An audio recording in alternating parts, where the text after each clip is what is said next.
أعوذ بالله من الشيطان الرجيم. بسم الله الرحمن الرحيم.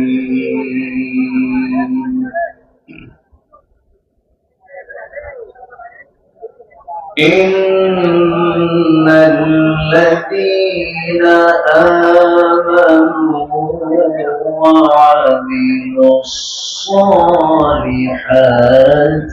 كانت لهم جنات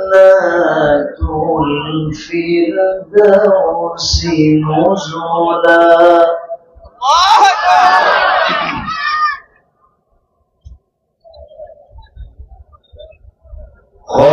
خالدين فيها لا يبغون عنها حولا.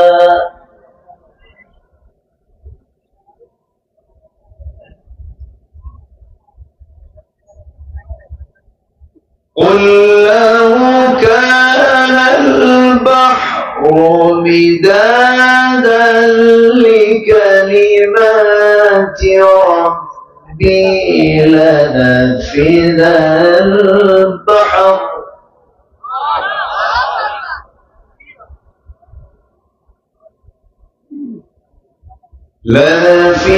البحر قبل أن تنفد كلمات ربي ولو جئنا بمثله مددا.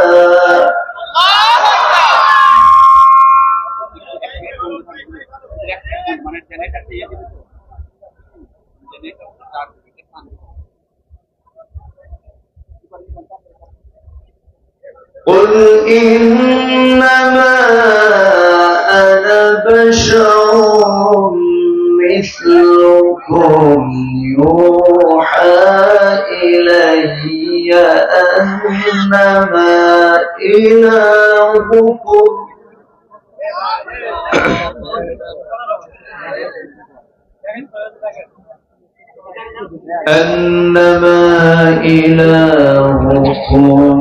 إله واحد.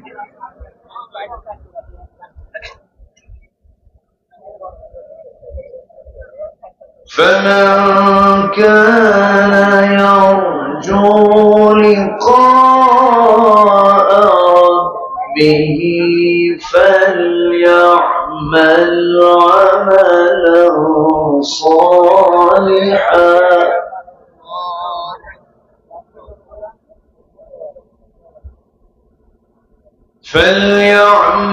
عملا صالحا ولا يشرك بعبادة ربه أحدا.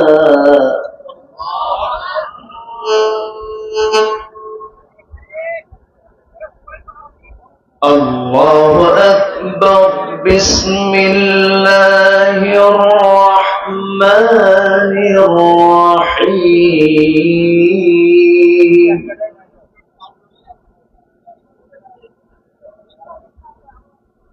إن الله وملائكته يصلون على النبي. يا أيها الذين آمنوا صلوا عليه وسلموا تسليما.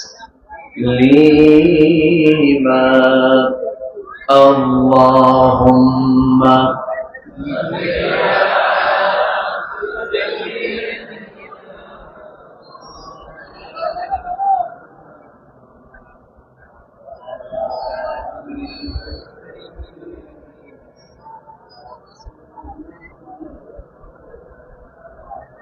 কিছু মহব্বত দিয়ে নবীর প্রেমে মাতোয়ারা হয়ে জবান খুলে আওয়াজ দিয়ে জোরালো কণ্ঠে সবাই বলুন আল্লাহুম্মা সাল্লি আলা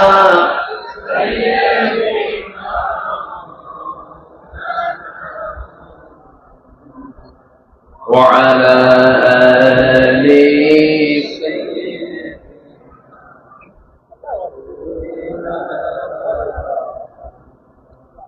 আমি কোরআনের সুর মাঝে শুনেছি যে নাম, আযানের সুর মাঝেও শুনেছি সে নাম। ও নাম শুনেছি আমি আমার হৃদয়, এ রাসূল নবীজি তোমায়, হে রাসূল নবীজি তোমায়। আল্লাহুম্মা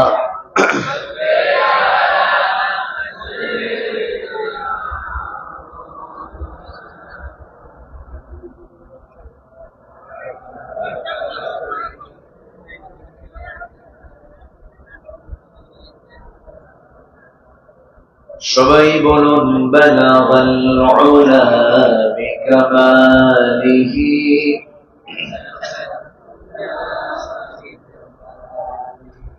حسنت جميع خصاله سلوا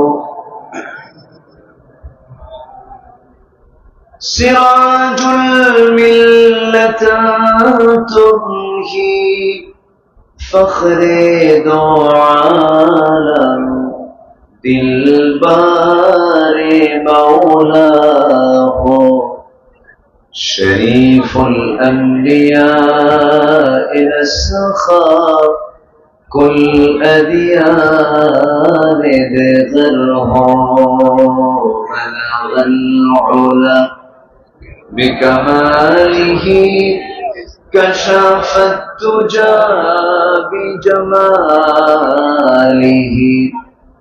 حسنت جميع خصاله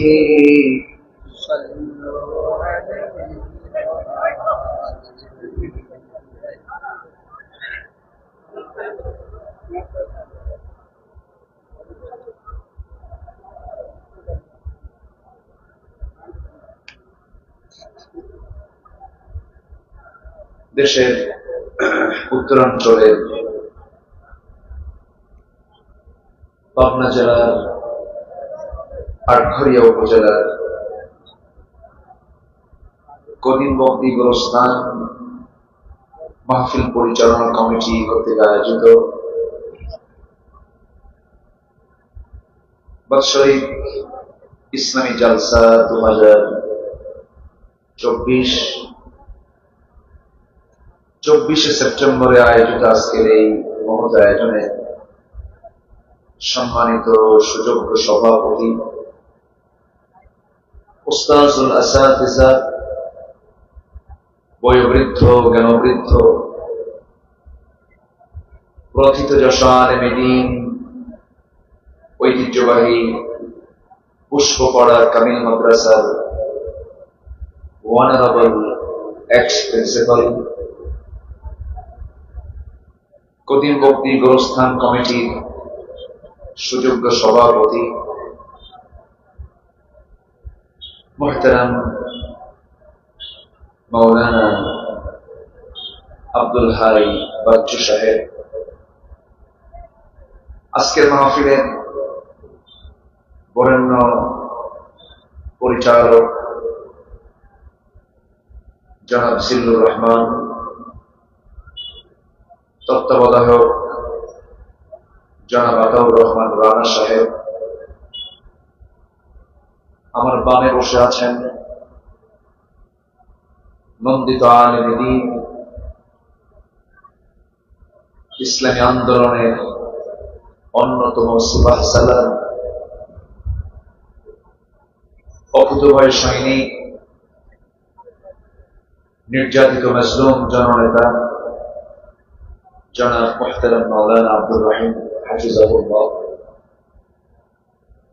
উপস্থিত হযরত উলামায়ে কেরাম, ফজলায়ে ইজ্জত, সুশীল সমাজ, জাতির শ্রেষ্ঠ সন্তান, শিক্ষক মন্ডলী, জাতির বিবেক, সাংবাদিক বৃন্দ, সামনে উপস্থিত, দূরে কাছে বিভিন্ন স্থান থেকে ছুটে আসা কালেমা ঝান্ডাবাহী, তাওহীদের পতাকাবাহী, দ্বীন ইসলামের নরসারদুল বীর মুজাহিদ, প্রাণ প্রিয় সম্মানিত দ্বীনী ভাইরা, আড়ালে বসে আছেন শ্রদ্ধেয়া সম্মানিতা মা বোনেরা, আলোচনার সূচনায় আনুষ্ঠানিকতার মধ্য দিয়ে আমার পক্ষ থেকে আবারও দিল খোলা সালাম, আসসালামু আলাইকুম ওয়া রাহমাতুল্লাহি ওয়া বারাকাতুহু। সবাই কেমন আছেন? আমাকে প্রশ্ন করেছে, আল্লাহ তাআলা আমাকে আপনার মতোই আপনার কাতারেই রেখেছে, বলছি আলহামদুলিল্লাহ। আমি জেনারেটর কর্তৃপক্ষকে বলবো, এই মেশিনটা কি বন্ধ রাখা যায় না?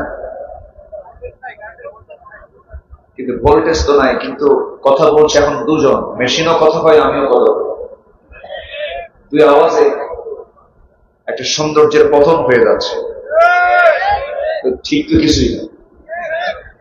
এই জন্য আমি চাচ্ছিলাম যে ওটাকে অফ রাখলেই ভালো হয়, আমার মনে হয় ঠিক হয়ে যাবে। আর মেশিনটা এখানে সেটিংটা এখানে করা ঠিক হয়, এটা দরকার ছিল কোন একটা ওয়ালের পাশে দূরে, যেন শ্রোতা এবং বক্তার কানে যেন মেশিনের যেন কোনো আওয়াজ না আসে। এটা খুব গুরুত্বপূর্ণ লক্ষণীয় একটা দিক ছিল, এটা একটু খেয়াল করেন। হ্যাঁ, একটু খেয়াল করে আমার মনে হয়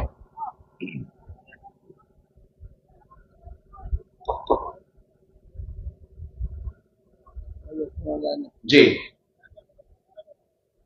সম্মানিত হাজির, দেখেন তো একটা নীরব পরিবেশ। জি, মহান রব্বুল আলামিনের শুকরিয়া যে আমরা আসতে পেরেছি, গতবার আসতে দেয়নি, এবার আসতে পেরেছি। আলহামদুলিল্লাহ বলবেন না? জোরে বলুন আলহামদুলিল্লাহ। যারা আসতে দেয়নি তারা কোথায়?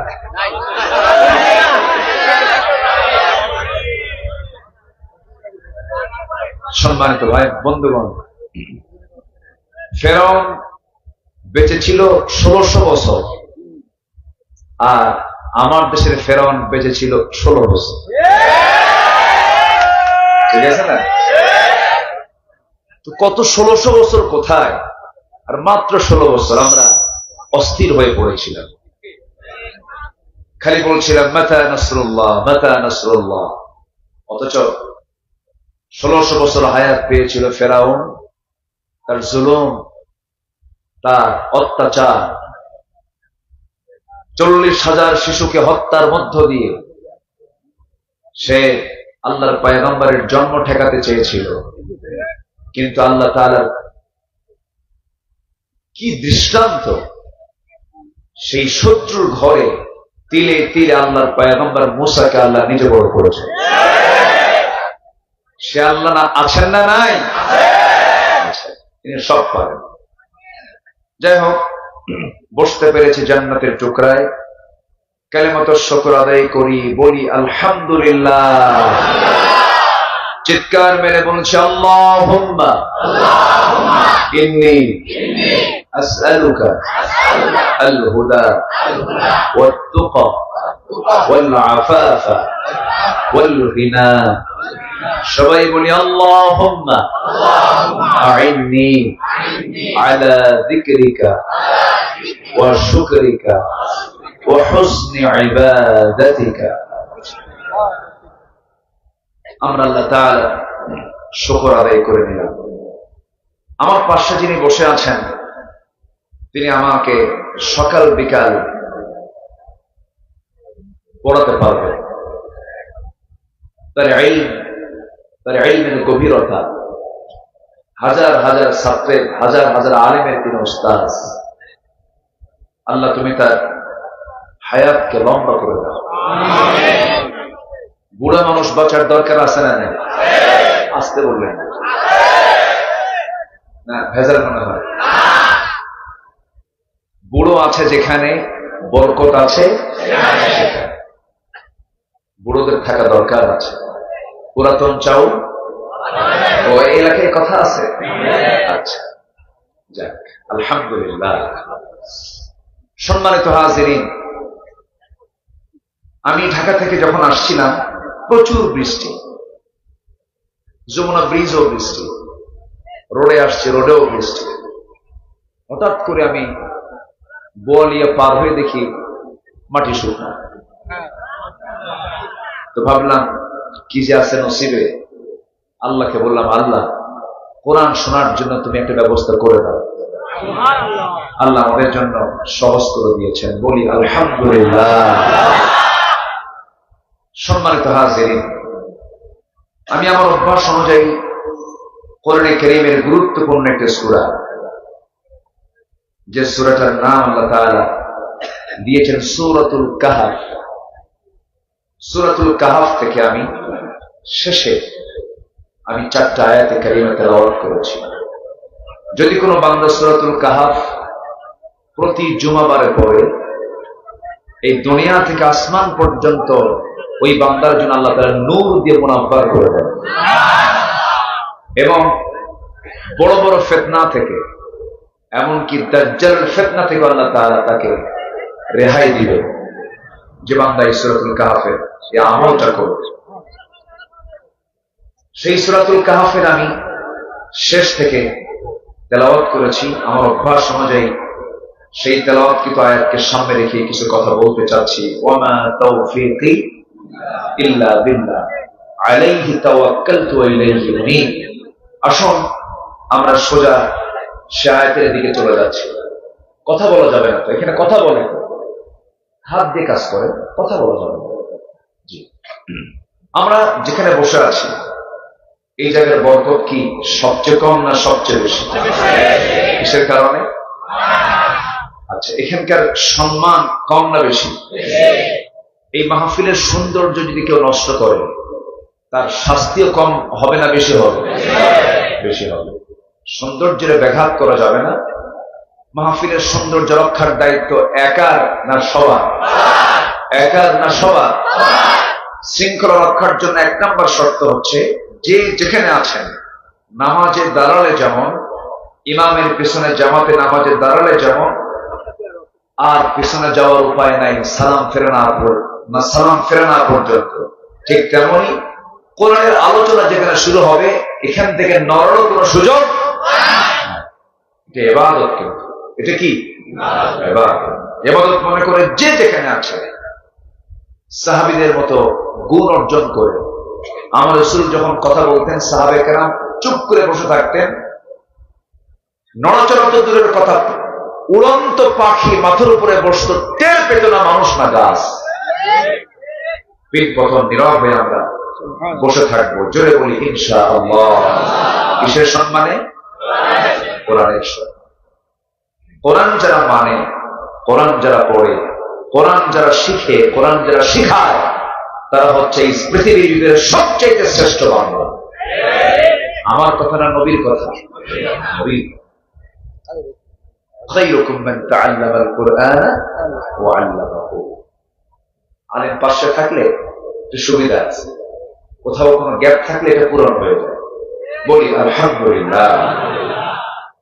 তাহলে এই কোরআনটা পৃথিবীর কোরআন না আসমানের কোরআন? আসমান থেকে নাজিল করেছেন কে? আসতে বলবেন না, তিনি কে নাজিল করেছেন? কোরআন তার নিজের পরিচয় একবার দিয়েছে না বারবার দিয়েছে? যেখানে যাবেন আগে কোরআন সম্পর্কে আগে কোরআন ক্লিয়ার করেছে, আমি কে, আমার পরিচয়টা কি।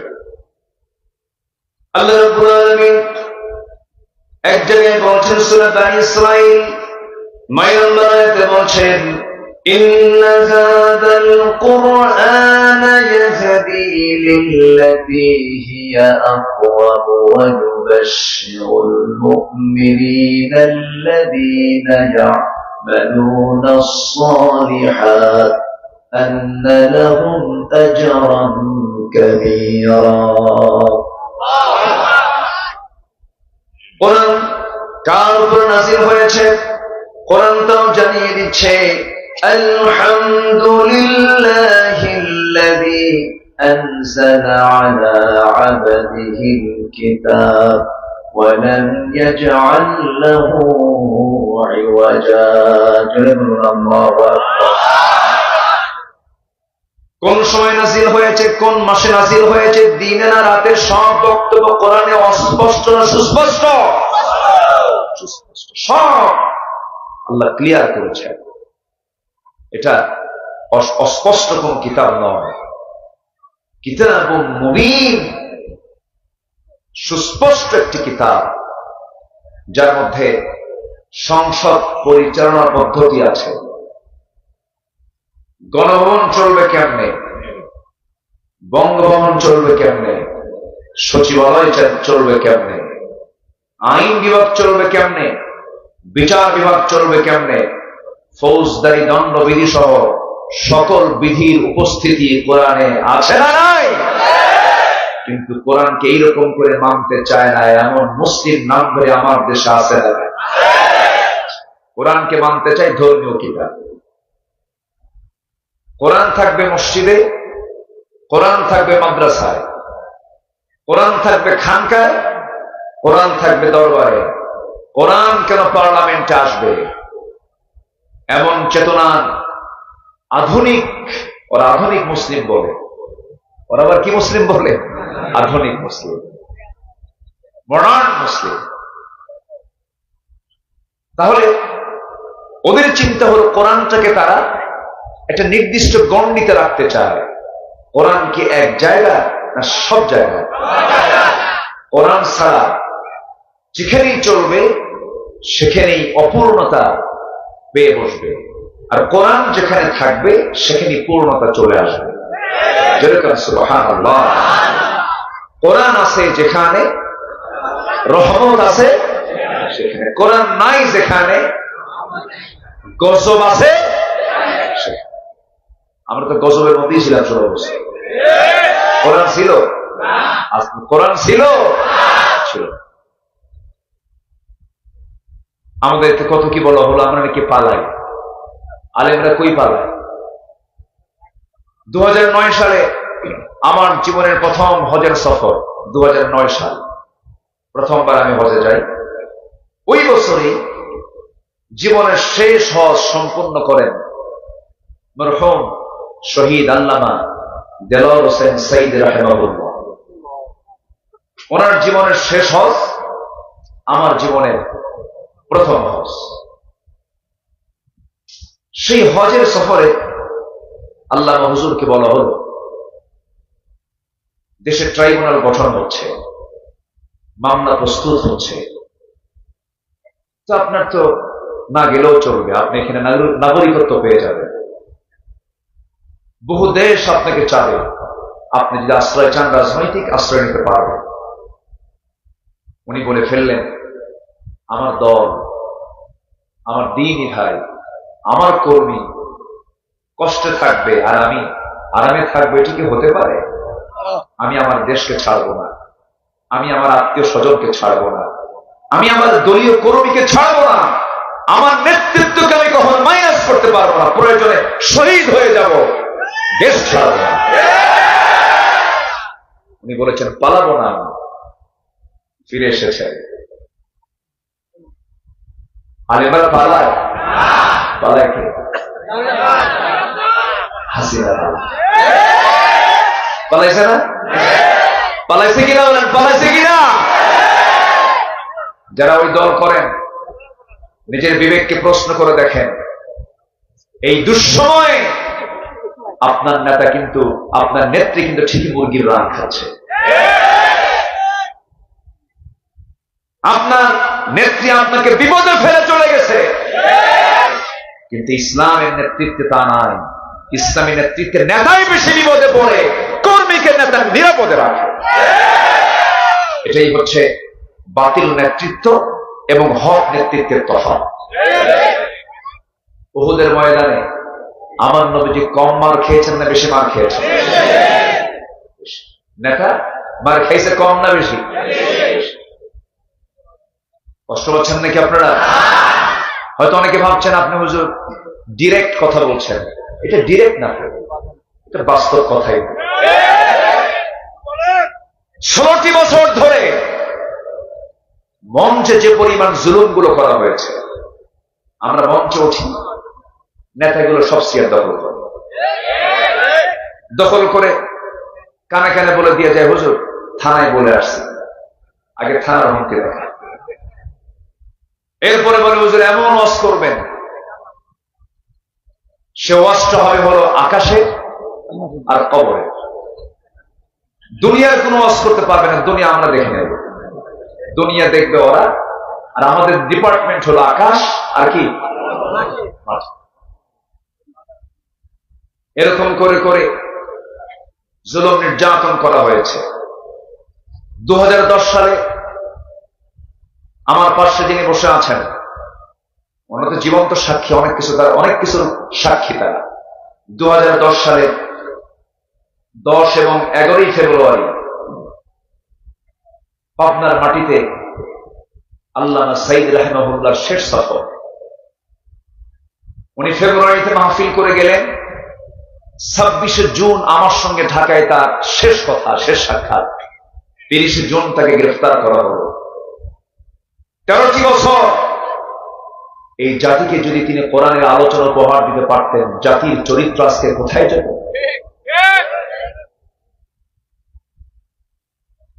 কত পথহারা যুবক, বাবা মার অবাধ্য সন্তান তার বক্তৃতা শুনে বাপ মার অনুগত হয়েছে, অস্ত্রের ঝনঝনানি রাজনীতি ছেড়ে দিয়ে ইসলামের রাজনীতি শুরু করেছে। সেই মানুষ গড়ার কারিগর এই মুসলিম উম্মার একটি বিশাল সম্পদ আটকিয়ে রেখে 13 বছর পরিবারের হক, মার হক, সন্তানদের হক, জাতির হক, সমাজের হক, সব হক থেকে বঞ্চিত করা হয়েছে। শেষমেশ তাকে বেঁচে রাখাও হয়নি, পরিকল্পিতভাবে জেল থেকে বের করে হসপিটালাইজ করে পরিকল্পিতভাবে সাজানো নাটক তৈরি করে ষড়যন্ত্রমূলক রাজনৈতিক রাষ্ট্রীয় হত্যা তাকে করা হয়েছে। সব গোমর ফাঁস হয়ে যাবে, উন্মোচন হবে সবকিছু, ওই ডাক্তারকে ধরতে পারবে। তার গ্রেফতার আমরা দাবি করছি, তাকে গ্রেফতার করা হোক। অবশ্যই তাকে গ্রেফতারের মধ্য দিয়ে এই সত্য উন্মোচন করার দরকার আছে না নয়? সম্মানিত ভাইরা, অনেক কথা আছে, মঞ্চ উঠলেই আল্লামা সাইদির কথা বারবার মনে হবে। এই দেশে এক সময় ওয়াজ হতো রাত 1টার দিকে, ওয়াজ তো হতো না, হতো আওয়াজ। রাত 1টার দিকে আর ওয়াজ হয় হলো আওয়াজ, আলোচনা হয় না হয় আলু সানা, বাবার কাহিনী, দাদার কাহিনী, বিভিন্ন ওয়াজ টস কইরা, লাইলি মজনুর কাহিনী কইরা ঘন্টার পর ঘন্টা চলে যেত। সেটাকে সংস্কার করে আল্লামা সাইদি কোরআনের তাফসীর কেমন করে করতে হয় তার বাস্তব প্রমাণ পেয়ে দেখিয়েছেন এই বাংলায়। বলি আলহামদুলিল্লাহ। আল্লাহ তুমি তার কবরটাকে জান্নাতের টুকরা বানিয়ে দাও, জোরে বলি আল্লাহুম্মা আমিন। 2010 সালে তার শেষ সফর। 11তে আল্লাহ তাআলা এই অধম, এই নগণ্য, যোগ্যতা নাই এই নগণ্য গোলামকে আমান ট্রাস্টে আল্লাহ তাআলা কবুল করবেন। আসলাম আপনাদের আমান ট্রাস্টে। 11 দারুল আমান ট্রাস্ট, 2011, 12, 13, 14, 4 বছর, 3, 4, 12টা পর্ব। সকালে মহিলা সমাবেশ, 2 দিন রাতের মাহফিল। এই মাহফিলটা আল্লাহ তাআলা আমাকে দিয়ে করালেন 14 সালের শেষের দিকে। মাহফিলে হামলা করা হলো, একটা মাহফিলে অস্ত্রের ঝনঝনানি প্রকাশ হলো, আমাকে লক্ষ্য করে গুলিও ছোড়া হলো, শেষমেশ আমাকে হামলা করলো, মঞ্চে আগুন ধরাইয়া দিল, শেষে আমি শুনি 3 দিন পর আমি হলাম 1 নম্বর আসামি। কোথায় তারা? আজকে পাবনার সেই সন্ত্রাসীগুলো কোথায়? ঠিক কিনা? এই সমস্ত আচরণকে আল্লাহর ওলি করে না, সন্ত্রাসরা করে। কোথায় তারা? আল্লাহ নাই? আসতে বলবেন না, আল্লাহ আছেন না? নাই। কোরআন থেকে আমরা শুনবো কথা, কার গায়ে লাগলো এটা আমাদের দেখার তো কোনো বিষয় নয়। যার গায়ে লাগবে তার সমস্যা, ঠিক কিনা? কোরআন শুনে যদি কারো গায়ে লাগে তাহলে ভাবতে হবে ওর সমস্যা, কোরআনের সমস্যা নয়। কিন্তু ওদের কাছে মনে হয়েছে কোরআনেরই সমস্যা। এই জন্য তারা কোরআনকে অচল করতে চেয়েছিল। অচল করতে নিয়ে এমন অচল হয়েছে ওরা, খুঁজেও পাওয়া যাচ্ছে, ঠিক কিনা? তবে আমাদেরকে ব্যক্তিগত মান উন্নয়ন করতে হবে। জাতিগত হিসাবে আমার দেশের মানুষ সত্য কথা বেশি বলে না, মিথ্যা কথা বেশি বলে। খুব ভালো চরিত্র না? ভালো চরিত্র। আমি মাঝে মাঝে বলি কি জানেন, কোন বান্দার যদি একটা আমল থাকে মিথ্যা কথা না বলা, ওর চাইতে দুনিয়ার শ্রেষ্ঠ পীর আর দ্বিতীয় জন হতে পারে না। যে ব্যক্তি মিথ্যা ছাড়বে তার জন্য জান্নাত ওয়াজিব হবে। জোরে বলি সুবহানাল্লাহ। আমার বন্ধুগণ, জান্নাত পাওয়ার জন্য তো বেশি আমল লাগবে না। একটা আয়াতে আমাকে আপনাকে জান্নাতে নিয়ে চলে যাবে। সে আয়াতটা আমি তেলাওয়াত দিয়ে শুরু করেছি, একটু কান লাগাবেন, মনোযোগ দিয়ে শুনবেন, ইবাদত মনে করে সবাই বসবেন, দাঁড়ায় থাকবেন। আল্লাহ রাব্বুল আলামিন বলেন, ইন্নাল্লাযীনা আমানু ওয়া আমিলুস সালিহাতি কানাত লাহুম জান্নাতুল ফিরদাউসি নুজুলা খালিদিনা ফিহা লা ইয়াবগুনা আনহা হিওয়ালা। জোরে বলুন আল্লাহু আকবার। ইন্না নিশ্চয় আল্লাযীনা যারা আমানু, যারা ঈমান আনবে, ওয়া আমিলুস সালিহাত, সাথে যারা নেক আমল করবে, ভালো ভালো আমলগুলো করবে, এই দুইটা আমলের ফলাফল হলো আল্লাহ নিজে বলছেন আমি তাদের জন্য 1 নম্বরে জান্নাত, জান্নাতুল ফিরদাউস বরাদ্দ রেখে দিয়েছি। কয়টা আমল? বলেন কয়টা আমল? এই দুইটা আমল আমাকে আপনাকে মজবুত করতে হবে। নাম্বার 1 হলো ঈমানটা আনতে হবে ভালো করে, ফ্রেশ ঈমান হতে হবে, নির্ভেজাল ঈমান হতে হবে। মানুষের শরীরে যেমন ক্যান্সার হয়, যার কোন অ্যান্সার থাকে না, তেমন ঈমানের কিছু ক্যান্সার আছে। যে ক্যান্সার ঈমানের মধ্যে ঢুকলে পরে তার ঈমানটা খেয়ে শেষ করে ফেলে, সে জান্নাত পাবে না। ক্যান্সার আক্রান্ত ঈমান আনা যাবে না, ভেজাল ঈমান আনা যাবে না, ফ্রেশ ঈমান আনতে হবে। আল্লাহ রাব্বুল আলামিন ঈমান আনার ব্যাপারে এক জায়গায় তাকিদ দিয়ে বলছেন, ইয়া আইয়ুহাল্লাযীনা আমানু আমিনু, ভালো করে তোমরা ঈমান আনো, আমাকে ভয় করার মতো তোমরা ভয় করো, আমাকে জানার মতো তোমরা জানো, তাওহীদের জ্ঞান তোমরা হাসিল করো। ঈমান আছে, আমল নেই হবে না, আমল আছে কিন্তু তাকওয়া নাই হবে না। ঈমানও লাগবে, আমলও লাগবে। আবার ঈমানটা আপনি রক্ষা করার জন্য ইসলামের দরকার আছে না নাই? ঈমান এবং ইসলাম বীজ এবং গাছের মতো। বীজ এবং গাছ, অর্থাৎ বীজ যদি ভালো হয় গাছ ভালো হয়, বীজ যদি দুর্বল হয় গাছও দুর্বল হয়। এই জন্য চারার গাছের মধ্যে যেমন অঙ্গাঙ্গী জড়িত সম্পর্ক থাকে, ঈমান এবং ইসলাম তেমনি চারা গাছের মতো। ঈমান, ইসলাম, তাকওয়া, আমল। ঈমান আছে, ইসলাম মাননা হবে না। ইসলাম আছে, ঈমানও আছে, কিন্তু তাকওয়া নাই, তাও হবে না। ঈমান, ইসলাম, তাকওয়া সবই আছে, কিন্তু আমল নাই, তাও হবে না। সব এই 4টা জিনিস লাগবে কি লাগবে না? আসতে লাগবে কি লাগবে না? কয়টা জিনিস বলেন, কয়টা? ঈমান, ইসলাম, তাকওয়া, আমল। বলেন ঈমান, ইসলাম, তাকওয়া, আমল। এই চারটা যদি ঠিক থেকে যায় তারা ঠিকানা জান্নাত হয়ে যাবে। জোরে বলি সুবহানাল্লাহ। সম্মানিত ভাইরা, সবার আগে আমাদের টার্গেট থাকতে হবে, পৃথিবীর কেউ খুশি হোক অথবা বেজার হোক, এতে কোনো আমার যায় আসে না। সবার আগে সন্তুষ্ট করার জন্য চূড়ান্ত চেষ্টা থাকতে হবে। কার সন্তুষ্টি? আসতে বলবেন না, কার সন্তুষ্টি? এই সন্তুষ্টি আল্লাহর অর্জনে চুল পরিমাণ অবহেলা করার সুযোগ। আল্লাহকে সন্তুষ্ট করার চেষ্টা করতে হবে সব সময়ের জন্য। আল্লাহ সবচেয়ে বেশি খুশি হন যখন বান্দা তার দিকে এগুতে থাকে। যেরকম সুবহানাল্লাহ। আল্লাহ নিজে বলছেন ওয়াল্লাযীনা জাহাদু ফীনা, যারা আমার পথে আসার জন্য চেষ্টা করে, লানাহদিয়ান্নাহুম, লামে তাকিদ, নুনে তাকিদ, লানাহদিয়ান্নাহুম সুবুলানা। সাবিলের বহুবচন হচ্ছে সুবুল। আমি তার জন্য এক রাস্তা না, যারা আমার পথে আসতে চায় আমি তার জন্য অসংখ্য রাস্তা বের করে দেব। তাহলে আমি চেষ্টা করব, আমাকে রাস্তা বের করে দিবেন তিনি কে? আসতে বলবেন তিনি কে? আল্লাহ। সম্মানিত ভাইরা, রাসূলকে মারার জন্য রওনা দিয়েছিলেন একজন সাহাবী।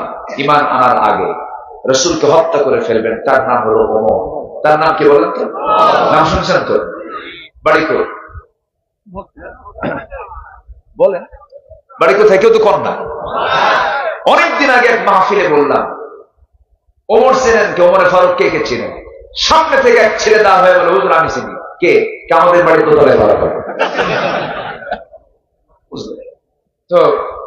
এই ওমর সে ওমর না যে ওমর রাসূলকে মারার জন্য গেছেন। খাত্তাবের ছেলে উমর ইবনুল খাত্তাব রাদিয়াল্লাহু তাআলা রাসূলকে মারার জন্য রওনা দিয়েছেন। মেরেই ফেলবেন রাসূলকে। কেন? বাপ দাদার ধর্মে চুনকানি মেরেছে, ধর্মীয় অনুভূতিতে আঘাত হেনেছে, মেরে ফেলবে, এই চিন্তা নিয়ে রওনা হয়ে গেছে। কিন্তু মাঝপথে আটকে গেল কোনো কিছুর কাছে না। কিসের কাছে? বলেন বলেন বলেন বলেন, কিসের কাছে? তাহলে কোরআন যদি কাউকে একবার নিয়ে নেয়, কোরআন হেদায়েত যদি কারো কপালে জোটে, পৃথিবীর কোন মানুষ তাকে পথভ্রষ্ট করতে পারে না। রাসূলকে মারার জন্য যে লোকটা যায়, বলেন তো সে লোকটা কাকে ভালো ছিল? কি দুঃসাহসী! রাসূলকে মারার জন্য রওনা দিয়েছেন তিনি। কিন্তু কোন গোপন টেলিযন্ত্রের মধ্য দিয়ে তাকে জান দিয়ে হত্যা হলো। যখন তার সামনে যখন কোরআন পঠিত আয়াতটা যখন চলে এলো, কোরআন আয়াত সূরা তাহা যখন তিনি পড়লেন, সূরা তাহা পড়ার সঙ্গে সঙ্গে তার দিলটা এত নরম হয়ে গেল। খিয়ারুকুম ফিল জাহিলিয়া খিয়ারুকুম ফিল ইসলাম। জাহেলি যুগেও যারা শ্রেষ্ঠ, ইসলামী যুগেও তারা শ্রেষ্ঠ। এই ওমর ফারুক কিন্তু জাহেলি যুগে কোন জেনার কাজে অংশগ্রহণ করেন নাই, কোন নেশার জগতেও তারা পা দেন নাই। তারা সেই জগৎ, সেই সময় তারা ভালো ছিলেন, চারিত্রিক দিকগুলো সুন্দর ছিল। দেখবেন অনেক হিন্দু মানুষও আছে নেশা করে না, জেনার কাছে যায় না, ইমান না থাকে, কিন্তু এগুলো আকাম কুকাম করে না। আবার অনেক মুসলমান আছে হজ করে, কিন্তু আকাম কুকামের রাজা আছে না নাই? সাইয়েদনা ওমর ফারুক রাদিয়াল্লাহু তাআলা আনহু কালিমা সুরা পান করতে বাধ্য হলেন। কেন? কোরআন তাকে পরিবর্তন করে দিয়েছে। তিনি উল্টান হয়ে ফেরত চলে আসলেন কোরআনের দিকে। তিনি মনে মনে চিন্তা করছেন, কি আমি কিতাবটা বললাম, তাহা মা আনজালনা আলাইকাল কুরআনা লিতাশকা। এত সুন্দর মিল, এত সুন্দর ছন্দ, এটা তো মানব রচিত কোন মতবাদ হতে পারে না। সঙ্গে সঙ্গে ওমর ফারুক রাদিয়াল্লাহু তাআলা আনহু রাসূলকে মারার জন্য যখন তিনি নিয়ত করেছেন, নিয়তটা পাল্টায় গেছে। আবু বকর সিদ্দিক রাদিয়াল্লাহু আনহু বলছেন, হুজুর খাত্তাবের ছিল ওমরের মেজাজ আমি জানি, আমরা প্রস্তুতি নিচ্ছি, মেরে ফেলবো। রাসূল বলছেন, না রে আবু বকর, আমার মনে হয় ওমরের দিলটা ইসলামের জন্য কবুল হয়ে গেছে। দোয়া করেছেন মুহাম্মদ সাল্লাল্লাহু আলাইহি ওয়াসাল্লাম। দাওয়াতি কাজ করতে গেলে দোয়ার দরকার আছে না নাই? যে লোকটাকে আপনি দাওয়াত দেবেন সেই লোকটার জন্য দোয়া করা দরকার। আমরা এখন একটা পরিবেশ পেয়েছি, এখন সবচেয়ে বড় কাজ হলো দাওয়াতি কাজ করা। আমার ভাইকে জাহান্নাম থেকে বাঁচানো যায় কেমনে? এখন বই বের করলে সমস্যা নেই, এমন একটা সময় গেছে কোরআন বের করলে জঙ্গি বলে আখ্যা দিয়েছে না। হাদিসের বই বের করতে দেয়নি, কোরআন বের করতে দেয়নি। বুখারীর কিতাবকে তারা জঙ্গির কিতাব বলে আখ্যা দিয়েছে। এত বড় জুলুম শাহী চেপেছিল আমাদের এই জাতির ঘাড়ে। সম্মানিত ভাইয়েরা, একটু আমরা শ্বাস নিতে পারছি, আবার ভাববো না যে আমরা বিজয় পেয়েছি। না, বিজয় সেই দিনই হবে যেদিন এদেশের আকাশে কালিমার পতাকা বিজয়ী বেশি উড্ডীন হবে। আল্লাহর কালিমা বিজয়ী বেশি উড্ডীন হোক বাংলার জমিনে। সবাইকে চান। সংসদ চলবে কোরআন দিয়ে, সচিবালয় চলবে কোরআন দিয়ে। এই মতের পক্ষে রাজি আছেন কারা কারা? হাত তুলে দেখা।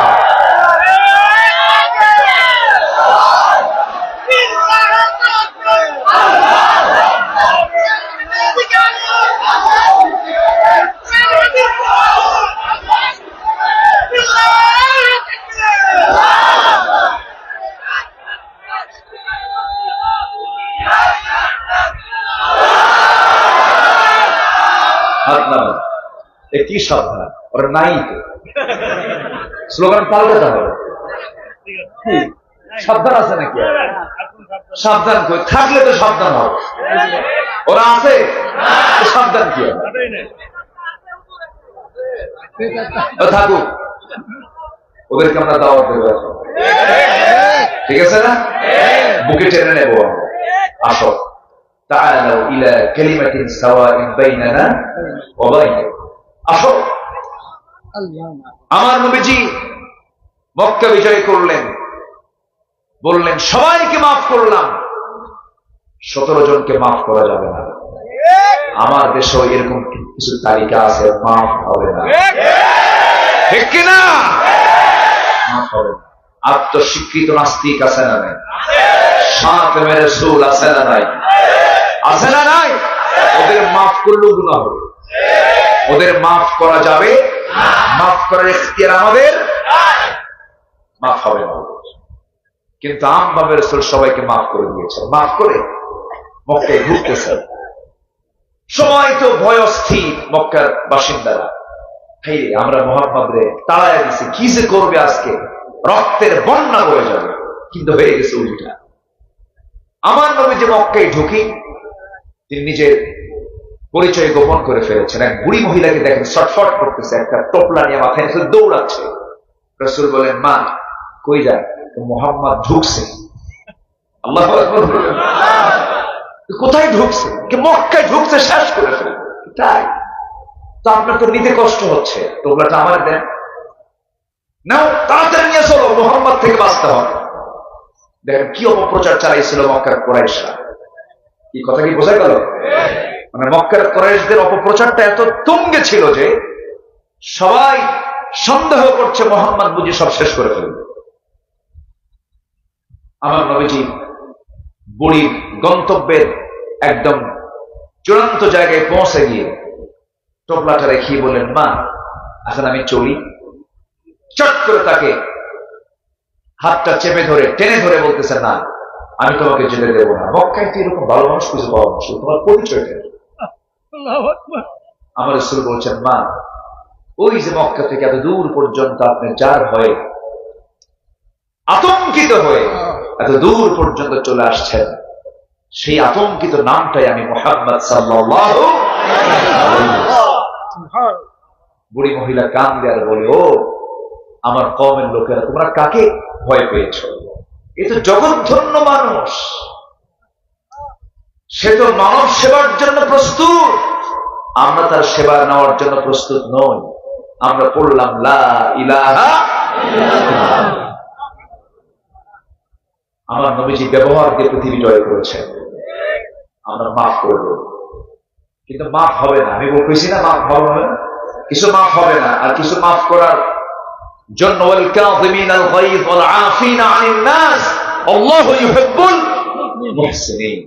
আল্লাহ তাআলা নিজেও বলেছেন মাফ করে দাও। তুমি মাফ করবে, আল্লাহ তোমাকে মাফ করে দিবে। আমরা কালিমার দাওয়াত দেবো, এখন কম করো না বেশি করো। গ্রামে গ্রামে তালিকা করব কাকে কাকে দাওয়াত দেওয়া দরকার, কাকে কাকে কাকে নতুন করে কালিমা বলা দরকার, ঠিক কিনা বলে? আগে তো কালিমা ছিল একরকম, ওদের কালিমা ভিন্ন ছিল। তো মঞ্চ উঠেই বলতো আমি স্মরণ করছি কি আল্লাহর নাম তো নাই। সেই নেতার ভাস্কর্যগুলো প্রত্যেকটা মোড়ে মোড়ে লাগানো ছিল। শত শত কোটি টাকা খরচ করে এই মুরাল গুলো, এই ভাস্কর্য গুলো বানানো হয়েছে। বাপের টাকা না জনগণের টাকা?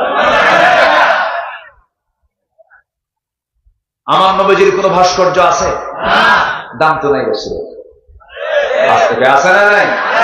আমার নবীজির একটা ছবি কি আছে দুনিয়াতে কোথাও? দাম কমছে?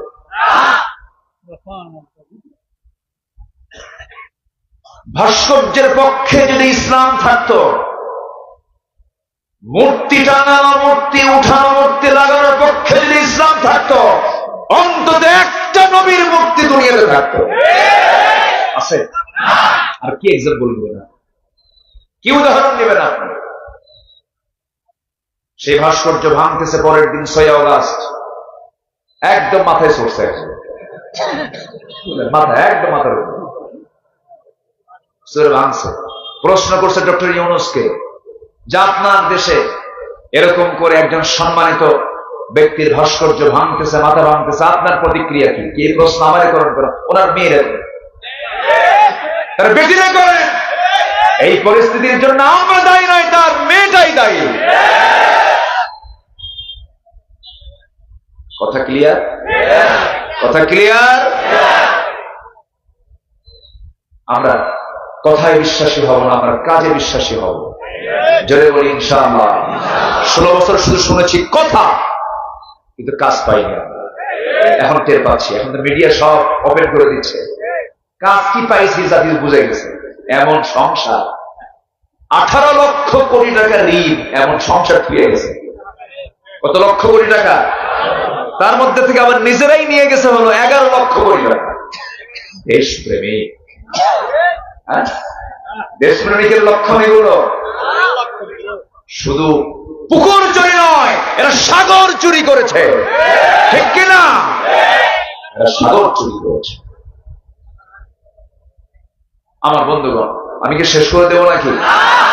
ওই যে কিছু পাগড়ি বাচ্চারা, ও শিক্ষকের ডাক পড়ে গেছে, সাইক্লোন হলেও থাকবে না। যদি এখানে ঝড়ও শুরু হয়, যত কিছুই বলেন আপনি, থাকবে না। শিক্ষক যেখানে, ছাত্র, এটাই তো নেতৃত্ব, এটাই হচ্ছে জামাত। আল্লাহু আকবার, আল্লাহু আকবার। ইমাম আছে যেখানে, মুসল্লি আছে, ওদের ফজর উঠতে হবে। তার আগে যদি হাফেজ হয়, তাকে সবক দিতে হবে, নতুন সবক মুখস্থ করতে হবে। কত সুন্দর সিস্টেম। আল্লাহ তুমি এদেরকে বড় আলেম বানাও।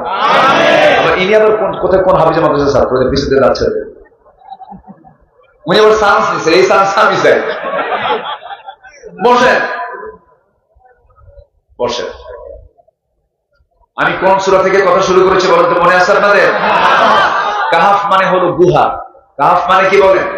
গুহা। আসহাবুল কাহাফ, আন্না আসহাবাল কাহাফি ওয়ার রাকিমি কানু মিন আয়াতিনা আজাবা। আল্লাহু আকবার। মুহাজির ছিলেন, হিজরত করে দেশ ছেড়েছিলেন জালিম বাদশার অত্যাচার থেকে বাঁচার জন্য। আল্লাহ তাআলা তাদের এই হিজরতকে কবুল করলেন। এখন পর্যন্ত ঘুমায় তারা ওই গুহার মধ্যে, কিয়ামত পর্যন্ত ঘুমাবে। আল্লাহ তাদের পাহারা দিচ্ছে। মুহাজিরদের সাহায্যকারী কে? আসতে বলবেন, তিনি কে? আল্লাহ। আমার বন্ধুগণ, দুইটা আমল আমরা করব, জান্নাত বুঝে নেব আল্লাহর কাছ থেকে। কিন্তু দুইটা আমলের মধ্যে গোটা জীবনের সমস্ত আমল জড়িত। ইমান তেমন একটা বিষয়ের নাম, ইমানটা কখন চিন্তাই হয়ে যায় বান্দা নিজেও টের পায় না। আমার দেশে এমন লোক আছে আমার দেশে খুঁজে পাওয়া যাবে, নাম হলো ইমান আলী। আছে না? নাম কি? ইমান আলী। মোহাম্মদ ইমান আলী। দেখ কতগুলো নাম। মোহাম্মদ একটা নাম, ইমান আবার আলী। মোহাম্মদ ইমান আলী এত সুন্দর নাম, কিন্তু ফজর করে না, নাম রাখছে ইমান আলী মোহাম্মদ। বাবা অনেক শখ করে নাম ইমানের রাখছে, কিন্তু নামাজ পড়ে নাই ফজর। নাম হলো রমজান আলী, দুপুর বেলা ভাত খায়। নাম কি? রমজান আলী। নাম হলো বাদশা মিয়া, ভিক্ষা করে। নাম বাদশা মিয়া, কি করে? নাম হলো খোকা মিয়া, বয়স 80 বছর, বুড়া হয়ে গেছে। বুড়া মিয়া না হয় তার নাম কি হয়েছে? নাম হলো আতর আলী, পকেটে গাজার গন্ধ। নাম কি? এই নাম দিয়ে জান্নাত পাওয়া যাবে না, গুণ দিয়ে জান্নাত পেতে হবে। ঈমান এনেছি বললেই শুধু হবে না। আল্লাহ রাব্বুল আলামিন বলেছেন, আহাসিবান নাস আইয়ুতরাকু আইয়াকুলু আমান্না ওয়া হুম লা ইফতানুন। মানুষের কি ধারণা, ঈমান এনেছি আর আমি তাকে পরীক্ষা ছাড়া এমনি ছেড়ে দেব? না না, অবশ্যই তাকে পরীক্ষা করা হবে। এই পৃথিবীতে সবচেয়ে বেশি পরীক্ষা দিয়েছেন আল্লাহর নবীরা। আশাদুন নাসি বালাউল আম্বিয়া সুম্মাল আমসাল ফাল আমসাল। এই দুনিয়াতে যত বালা মুসিবত এসেছে, সবচেয়ে বেশি বালা মুসিবতের সম্মুখীন হয়েছেন হলো আল্লাহর নবীরা। আদম আলাইহিস সালাতু ওয়াস সালাম এবং মুসলিমীয় দুই একজন নবী ছাড়া এই পৃথিবীতে অধিকাংশ নবী তারা মাজলুম ছিলেন, অত্যাচারিত ছিলেন। বিশেষ করে আমরা সবাই জানি আমাদের জাতির পিতাকে। আরো জোরে, আরো জোরে, আরো জোরে। ভুল যেন আর না হয়। ঠিক কিনা? ভুল কি আর হবে? জাতির পিতাকে। এটা কার দেওয়া? সম্মানিত ভাইয়েরা, সূরাতুল হজ একদম লাস্ট আয়াত, সূরাতুল হজের শেষ আয়াত। মিল্লাতা আবিকুম ইব্রাহিম হুয়া সাম্মাকুমুল মুসলিমিন। মিল্লাত মানে জাতি, আবুদ মানে পিতা, কুম মানে তোমাদের। একদম শাব্দিক অর্থ বলছি, কিন্তু কোনো ভাবার্থ না। মিল্লাত মানে নেশন, পিতা, আবুদ মানে জাতি, আর আবুদ মানে হলো ফাদার, আর কুম মানে তোমাদের। তোমাদের জাতির পিতা কে? আরো জোরে, আরো জোরে। এটা কার দেওয়া? কার দেওয়া? কারো চাপিয়ে দেওয়া কোনো কিছু আমরা মানি না। আমাদের জাতির পিতা হচ্ছেন ইব্রাহিম আলাইহিস সালাতু ওয়াস সালাম। সম্মানিত ভাইরা, এই নবীর জীবনে পরীক্ষা একটা দুটা। ঈমান এনেছেন, সবার আগে তার মানে এই ঈমানের ফলাফল প্রকাশ পেয়েছে। কি হয়, ঈমান আনলে কি হতে পারে? সবার আগে প্রতিক্রিয়া সৃষ্টি হয়েছে ফ্যামিলি থেকে, পরিবার থেকে। বাপ কয়, তুমি কি বলো এগুলো? তুমি কোন রবের দিকে ডাকো? তুমি না ইব্রাহিম, আমার এগুলো পছন্দ হচ্ছে না। বাপ মূর্তি বানায়। বাপ মূর্তি কি করে? বানায়। আর ছেলে মূর্তি বলেন তো, বাপ এক জগতে, ছেলে আরেক জগতে। ঈমান আনলে পরিবারের মধ্যেও মত পার্থক্য হওয়ার সম্ভাবনা আমার জাতির পিতার মধ্যে যেমন ছিল, সম্ভাবনা আমরা তার সন্তান আছে না নাই? একদিন অনেকগুলো মূর্তি মাটি দিয়ে বানায় রোদে শুকাই রাখছে, বাজারে গিয়ে মূর্তিগুলো বেচবে, রব বিক্রি। এমন রব বেচে খায়। কি কথা কি বুঝতেছেন?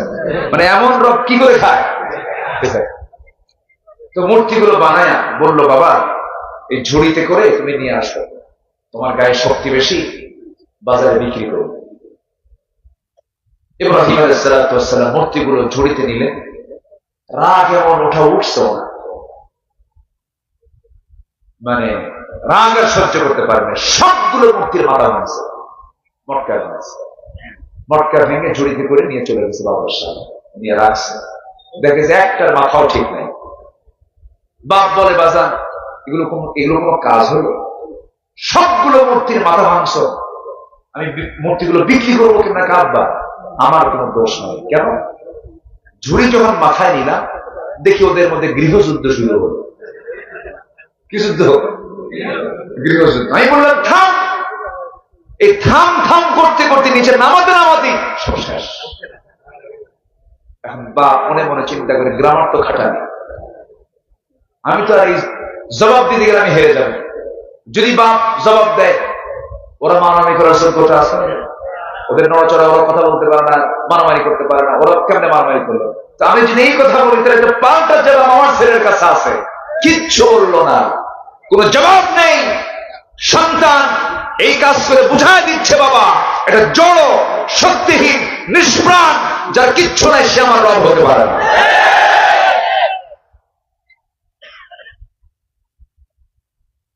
এর ফলাফল কি দাঁড়ালো? এর ফলাফল দাঁড়ানো হলো রাষ্ট্রীয় ভাবে তার বিরুদ্ধে আইন পাশ করা হলো। সে রাষ্ট্রীয় আইনে তাকে আইন পাশ করা হলো কি, তাকে জীবন্ত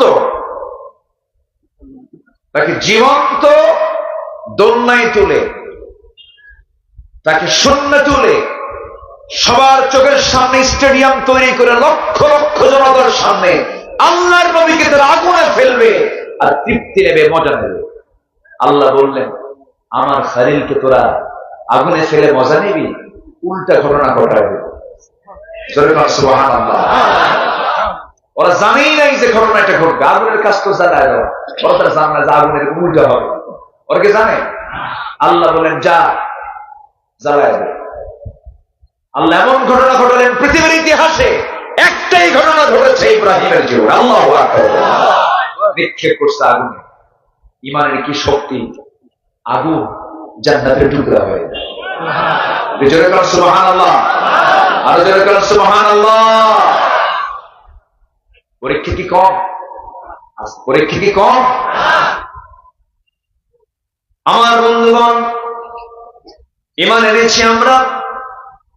এই যে মুরব্বী আব্দুর রহিম সাহেব, তিনি একসঙ্গে খেতে খেতে বসে গল্প করতে করতে তিনি বললেন, পাবনাতে আমি একমাত্র সবচেয়ে বেশি সময় আমাকে কারাগারে থাকতে হয়েছে, 2 বছর 2 মাস জেলখানা। এই যে তার পরিবারের হক তিনি আদায় করতে পারলেন না, মায়ের জানাজাটাও করতে দেওয়া হয় নাই। এই যে জুলুম, এই যে নির্যাতন, আমার বন্ধুগণ আমি এতদিন ছিলাম না, আমারও জেলখানায় ঢুকাইছিলাম। এক মুরব্বী দেখি 87 বছর বয়স, জেলখানায় নতুন তিনি ঢুকলেন, আমাকে দেখে জড়িয়ে ধরে, বাবা আমার জেলখানায় ঢুকার দুঃখ নেই কেন, আপনারও পাইছে। দেখছেন কি করে? বললাম কেন? আপনি যখন জেলে, এই তো আমার জেলখানা নেই, আমার তো ভালো জায়গা হয়ে গেছে। উনি বললাম চাচা আপনার মামলা কি? বলে যে আমার মামলা হলো বিস্ফোরক। তো বললাম চাচা বিস্ফোরকটা কি আপনি জানেন? আচ্ছা বাবা আমি তো জানি না। আসলে বিস্ফোরকটা কি? দেখি খাওয়ার জিনিস নাকি?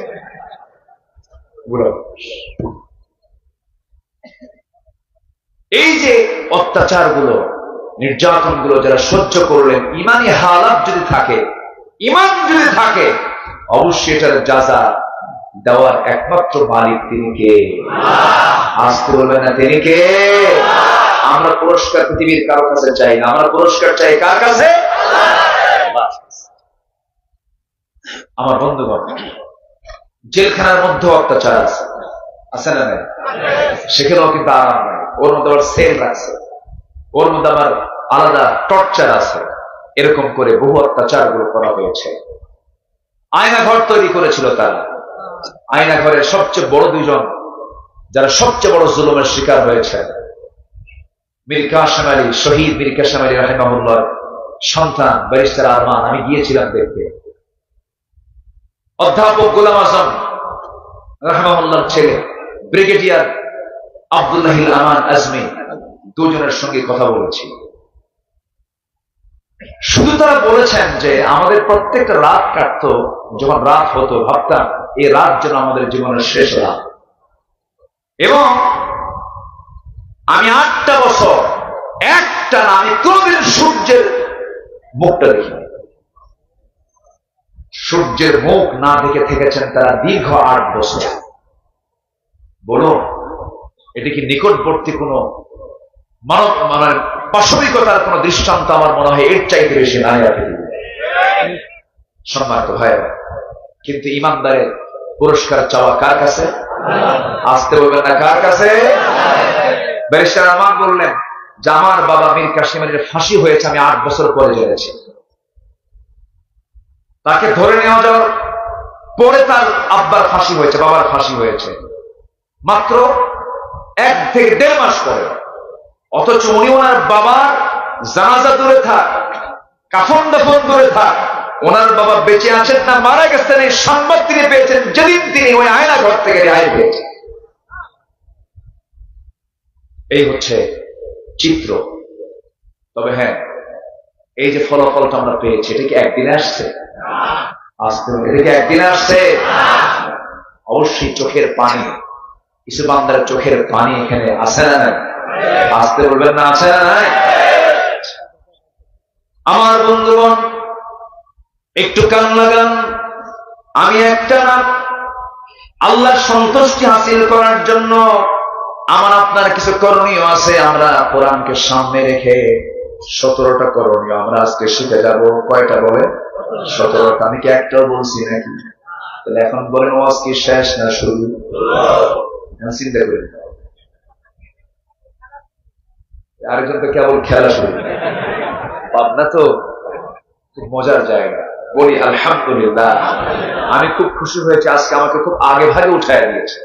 খুব ভালো কাজ করছেন, যদি পারেন আরো আগে উঠায় দিন, এটা আরো ভালো। কারণ সবকিছুর যৌবনই সব খেলা হয়, বুড়াকালে কোনো খেলা হয় ঠিক কিনা? মেসির বয়স এখন যত বাড়বে, মেসি কি আর ভালো খেলোয়াড় হবে? বুড়া হয়ে গেলে আর পারে না, অবসর হয়ে যাবে। এর মানে আমরা বলতেছি না ফুটবল খেলা যায়। এটা একটু উদাহরণ দিলাম সম্মানিত ভাইরা। তাহলে আল্লাহ সন্তুষ্টি অর্জন করতে গিয়ে আমাদের 17টা কাজ আমরা করবো। 1 নাম্বার হলো, যেটা বলে ফেলেছি অলরেডি, আমার ঈমান আনবো এবং ভালো কাজ করবো। জোরে বলি ইনশাআল্লাহ। রাজি আছেন তো সবাই? কারো আইল ঠেলবো? আইল ঠেলা কিষান এখানে আছে না নাই? আওয়াজ কিন্তু করে গেছে। আইল ঠেলা জমিওয়ালা আছে না নাই? যেদিন মাপ হবে তার আগের দিন আমিনকে ডাক দিয়ে বলে, ভাই কিছু টাকা দেব না, একটু পড়ায়। আছে না? আছে কিনা বলেন? শুধু আত্মপক্ষ নিজে একটু বেশি নেওয়ার জন্য বারবার চেষ্টা করো।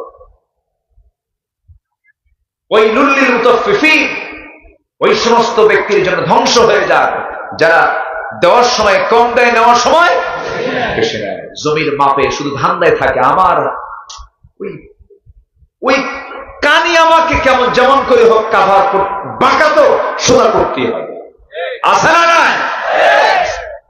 এটা কি ইমানদার করতে পারে? ইমানদার করতে পারে? বরং যদি সন্দেহ হয় আমার জায়গার মধ্যে অমুক ভাইয়ের জায়গাটা পড়ে আছে, নিজ দায়িত্বে আমিনের টাকা খরচের টাকা নিজে দিয়া ওই প্রতিবেশীর সম্পদ জমি তার অধিকারে দিয়ে দেওয়া। যদি কেউ কারো জমি 1 বিঘত পরিমাণ, সহিহ বুখারীর হাদিস, 1 বিঘত পরিমাণ যদি কেউ জায়গা কারো দখল করে, কিয়ামতের দিন আল্লাহ তাআলা তার মাথার উপরে 7 তবক আসমান জমিন চাপায় দেবে। জোরে করে নাউযুবিল্লাহ। তাহলে জমি কারো জমি ভিতরে থাকা ভালো না নিজের জমি মানুষের কাছে থাকা ভালো? এটাও ভালো। আমারটাও কি কোন বোমা ফুটলো, ওইটা মাঝে মাঝে রাখছেন যে ঘুম পাড়তে নিলে ফুটো শুরু করে ঘুম ছেড়ে ভালো মেডিসিন রাখছেন আপনি। এটা রাখলে সমস্যা, এটা রাখবেন না। আপনি ফুল টুল রাখবেন। এখন ফুলও তো গন্ধ হয়, বুঝলেন? সব ফুল হয়ে গেছে প্লাস্টিক। কি হয়ে গেছে? প্লাস্টিক। মানুষের কান্দেও না, বাপ মরলে কান্দে না, ও শুনলে কান্দে। বাপ মরে গেছে তাই কান্দে না, ও শুনলেও কান্দে না। আজ থেকে 15 বছর আগে, 20 বছর আগে মানুষের দিলটা ছিল সফট, নরম ছিল, একটুতে কেঁদে যেত, কাঁদতো, ইটি করতো। আর এখন বাপ মরলে হাসে, জানাজা করার সময় নেই। মানুষ এত হৃদয়হীন, পাষাণ হয়ে গেছে। মূল কারণ কি জানেন? ইমান ছিনতাই হয়ে গেছে শয়তানের কাছে, ঠিক কিনা? এই জন্য 1 নম্বর কাজ হলো আমার ইমান আনবো, জোরে বলি ইনশাআল্লাহ। এই যে ভাই কোথায় যায়, এই যে বসেন, ও মুরব্বী না তো, ওইয়া এটা কইলে আবার ভুল হবে। বসেন, মোশতাক ভাই যে কি দিল, জি বসেন। আমার দেশে কোন কথা কোন দিকে ভাইরাল হয় এটা বোঝা মুশকিল। হয়তো আমার মধ্যে আবার কোন কথা নিয়ে কোন দিকে কোন প্যাচ লাগায় গোটা দেশ, কোন দিকে কি হয়। আল্লাহ তুমি এই সমস্ত ভাইরাল থেকে বাঁচাও, এটা ভালো না, সম্মান কোথায়। নাম্বার 2 হলো তাকওয়া। নাম্বার 2 কি বলেন তো? তাকওয়া। তাকওয়া হচ্ছে বেঁচে থাকা। তাকওয়া মানে কি? বেঁচে থাকা। কি থেকে বেঁচে থাকে? গুনাহ থেকে বেঁচে থাকা। কি থেকে বেঁচে থাকে বলেন? গুনাহ থেকে। একটা নারী হাঁটতেছে রাস্তা দিয়ে, বোরকা নাই, গায়ে কাপড় চোপড় নাই, মন কি চায় না চেয়ে থাকি? যার চায় না তার মনই নেই, যার চায় না তার মনই নেই। মন কি চায় চেয়ে থাকতে? দেখেন এখন চায়, মানে কিছুক্ষণ আগে দরবেশ হতে চাইছে। আমার দেশে একটা দরবেশ আছে, সে দরবেশের দাড়ি কিন্তু কেটে ফেলছে, দেখেন নাই?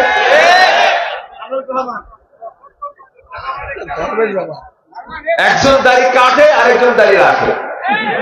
কি নাটক হচ্ছে আমার দেশে, আল্লাহ দেখা দিচ্ছে। সম্পদ দিয়ে কি করবে? গোটা দেশের টপ ধনী আত্মরক্ষার জন্য দাড়িটা কাটলো। সে দাড়িটা কি? কোন বড় আলেমের দাড়ি এত সুন্দর হয় না, একদম মুখ ভরা দাড়ি, চেহারার সুরত, চেহারার সৌন্দর্য দেখে মনে হয় কেমন সে আসমান থেকে নাজিল হয়েছে। এত সুন্দর চেহারা, সূরাতে জিবরাইল, সিরাতে শয়তান। সারা রাত নৌকায় চড়ছে, কিন্তু নৌকার ভেড়ে নেয়। কোস্টগার্ড ধরেই ফেলেছে সকালবেলা, ধরে ওরে পায় নাই, পাইছে তার পার্টনারকে, আইনমন্ত্রীকে পাইছে। আইনমন্ত্রীকে ধরে নিয়ে আসতেছে। আইনমন্ত্রীকে আমার একা নিয়ে যাও কেন? ওই যে দরবেশ বসা।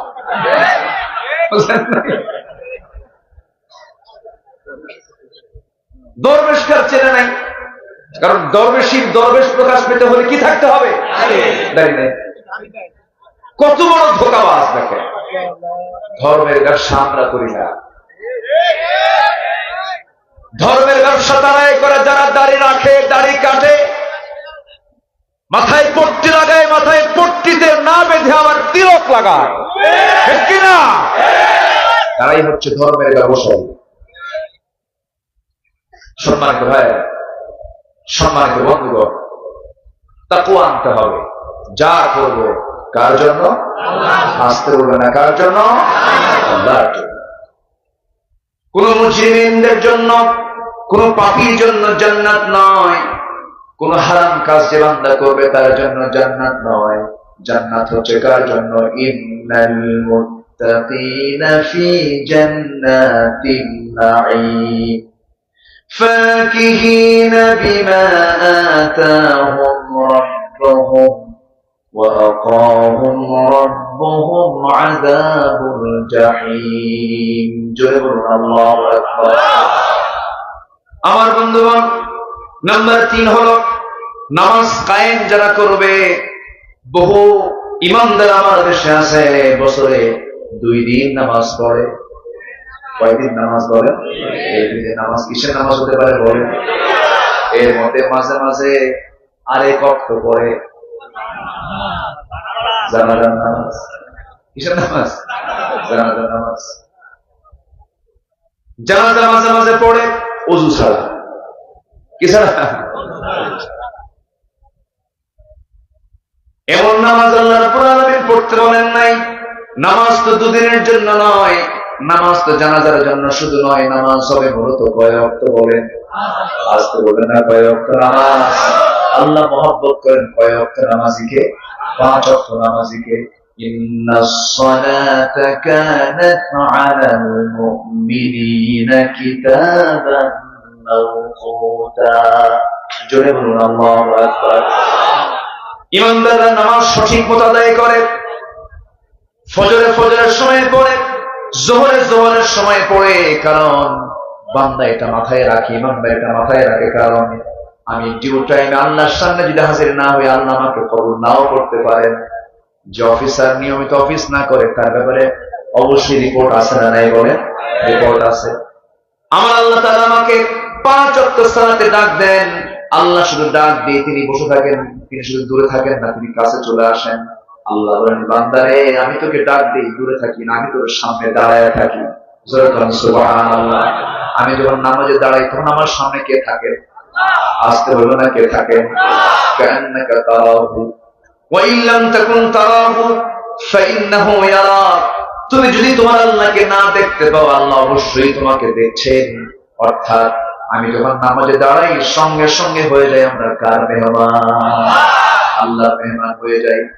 এই নামাজ যারা কায়েম করবে, নাম্বার 3, অনর্থক কাজ থেকে যারা দূরে থাকবে, তারা আল্লাহ সন্তুষ্ট হাসিল করতে পারবে। যারা পারেন আয়াত আমার সঙ্গে চোখ মিলিয়ে বলুন, قد أفلح المؤمنون الذين هم في صلاتهم خاشعون والذين هم عن اللغو معرضون والذين هم للزكاة فاعلون والذين هم لفروجهم حافظون. جل الله أكبر. নামাজ যারা সুন্দর করে আদায় করবে, অনর্থক কথা থেকে যারা নিজেকে হেফাজত করবে, যাকাত যারা ঠিকমতো আদায় করবে, লজ্জাস্থানের যারা হেফাজত করবে, আল্লাহ রাসূল এই দিকে বলেছেন যে বান্দা 2 চরের মধ্যস্থ বস্তু জিহ্বা, 2 উরুর মধ্যস্থ বস্তু লজ্জাস্থানের যে বান্দা হেফাজত করবে, 2 অঙ্গের যে বান্দা হেফাজত করবে, আমি রাসূল তার জন্য আতমানাহুল জান্নাহ, তার জন্য আমি রাসূল নিজে জান্নাতের জামিন হয়ে যাব। আমার বন্ধুগণ, নাম্বার 4 হলো ওই সমস্ত বান্দা আল্লাহ সন্তুষ্ট হাসিল করতে পারবে যারা রোজা পালন করবে। রোজার মাসের নাম কি বলেন? আবার বলেন, রমজান মাস। রমজান মাসে রোজা হয়। রমজান মাস ছাড়া আরো বাকি যেগুলো মাস আছে, সেই মাসগুলোতে রোজা রেখেছেন মুহাম্মদ সাল্লাল্লাহু আলাইহি ওয়াসাল্লাম। তিনি প্রতি মাসের 13, 14, 15, চন্দ্র মাসের 13, 14, 15 দিনে রোজা রেখেছেন। সোমবার, বৃহস্পতিবার রোজা রেখেছেন। আমার নবীজি মাঝে মাঝে রোজা রাখতেন। রোজা রাখলে পরে তাকওয়ার পরিমাণটা বেড়ে যায়, আল্লাহর সঙ্গে নৈকট্য বেড়ে যায়, আল্লাহর সঙ্গে সম্পর্ক অত্যন্ত গভীর হয়ে যায়। আমরা রোজা পালন মাঝে মাঝে করবো, জোরে বলি ইনশাআল্লাহ, আরো জোরে বলি ইনশাআল্লাহ। আমার বন্ধুগণ, নাম্বার 5 হলো রবের প্রতি আমরা তাওয়াক্কুল করব, রবের প্রতি আমরা বিশ্বাস রাখবো। ছেলে দেন কে? আসতে করে না, ছেলে দেন কে? মেয়ে দেন কে? গাছে ফল দেন কে? আবার ফল দেন না কে? আসতে বলবে না কে? বাচ্চা হয় না, বাবার দরবারে যাওয়ার লোক আছে না নাই? আসতে বলবেন না, আছে না নাই? ইমান আছে না গেছে? কারা যায়? দেখেন তো মাহফিল থেকে যাচ্ছে কারা? বসেন। হ্যাঁ, 1 নাম্বার 2 নাম্বার অবশ্য সমস্যা। একটু তাহলে আমি দোয়া করে দিই। হ্যাঁ, আলোচনা চালাবো। একটু বসেন, আমার পয়েন্ট একটু শুনে যাই। একটু বসেন। কত সমস্যা আমাদের জীবনে থাকে, কিন্তু মাহফিলে শুরু যদি সমস্যার কথা মনে করেন, তাহলে তো সমস্যার কোনোদিন ভুলাবে। এখানে বসতে হবে সম্পূর্ণ কার মহব্বতে। বসে পড়েন, যা আছে হবে। এখানে তো কোনো লস নাই। এই প্রজেক্টে কোনো লস আছে? লস নাই। বসে সম্মানিত ভাই, তাহলে আল্লাহর প্রতি তাওয়াক্কুল করা, এটা হচ্ছে বান্দার দায়িত্ব।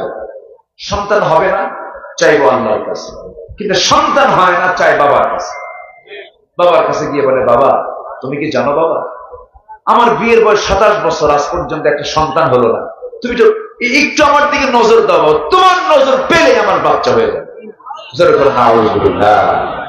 এখনো এই কুফরি, এই শিরকের চেতনা লালনকারী কিছু লোক এখনো সমাজে আছে না নাই?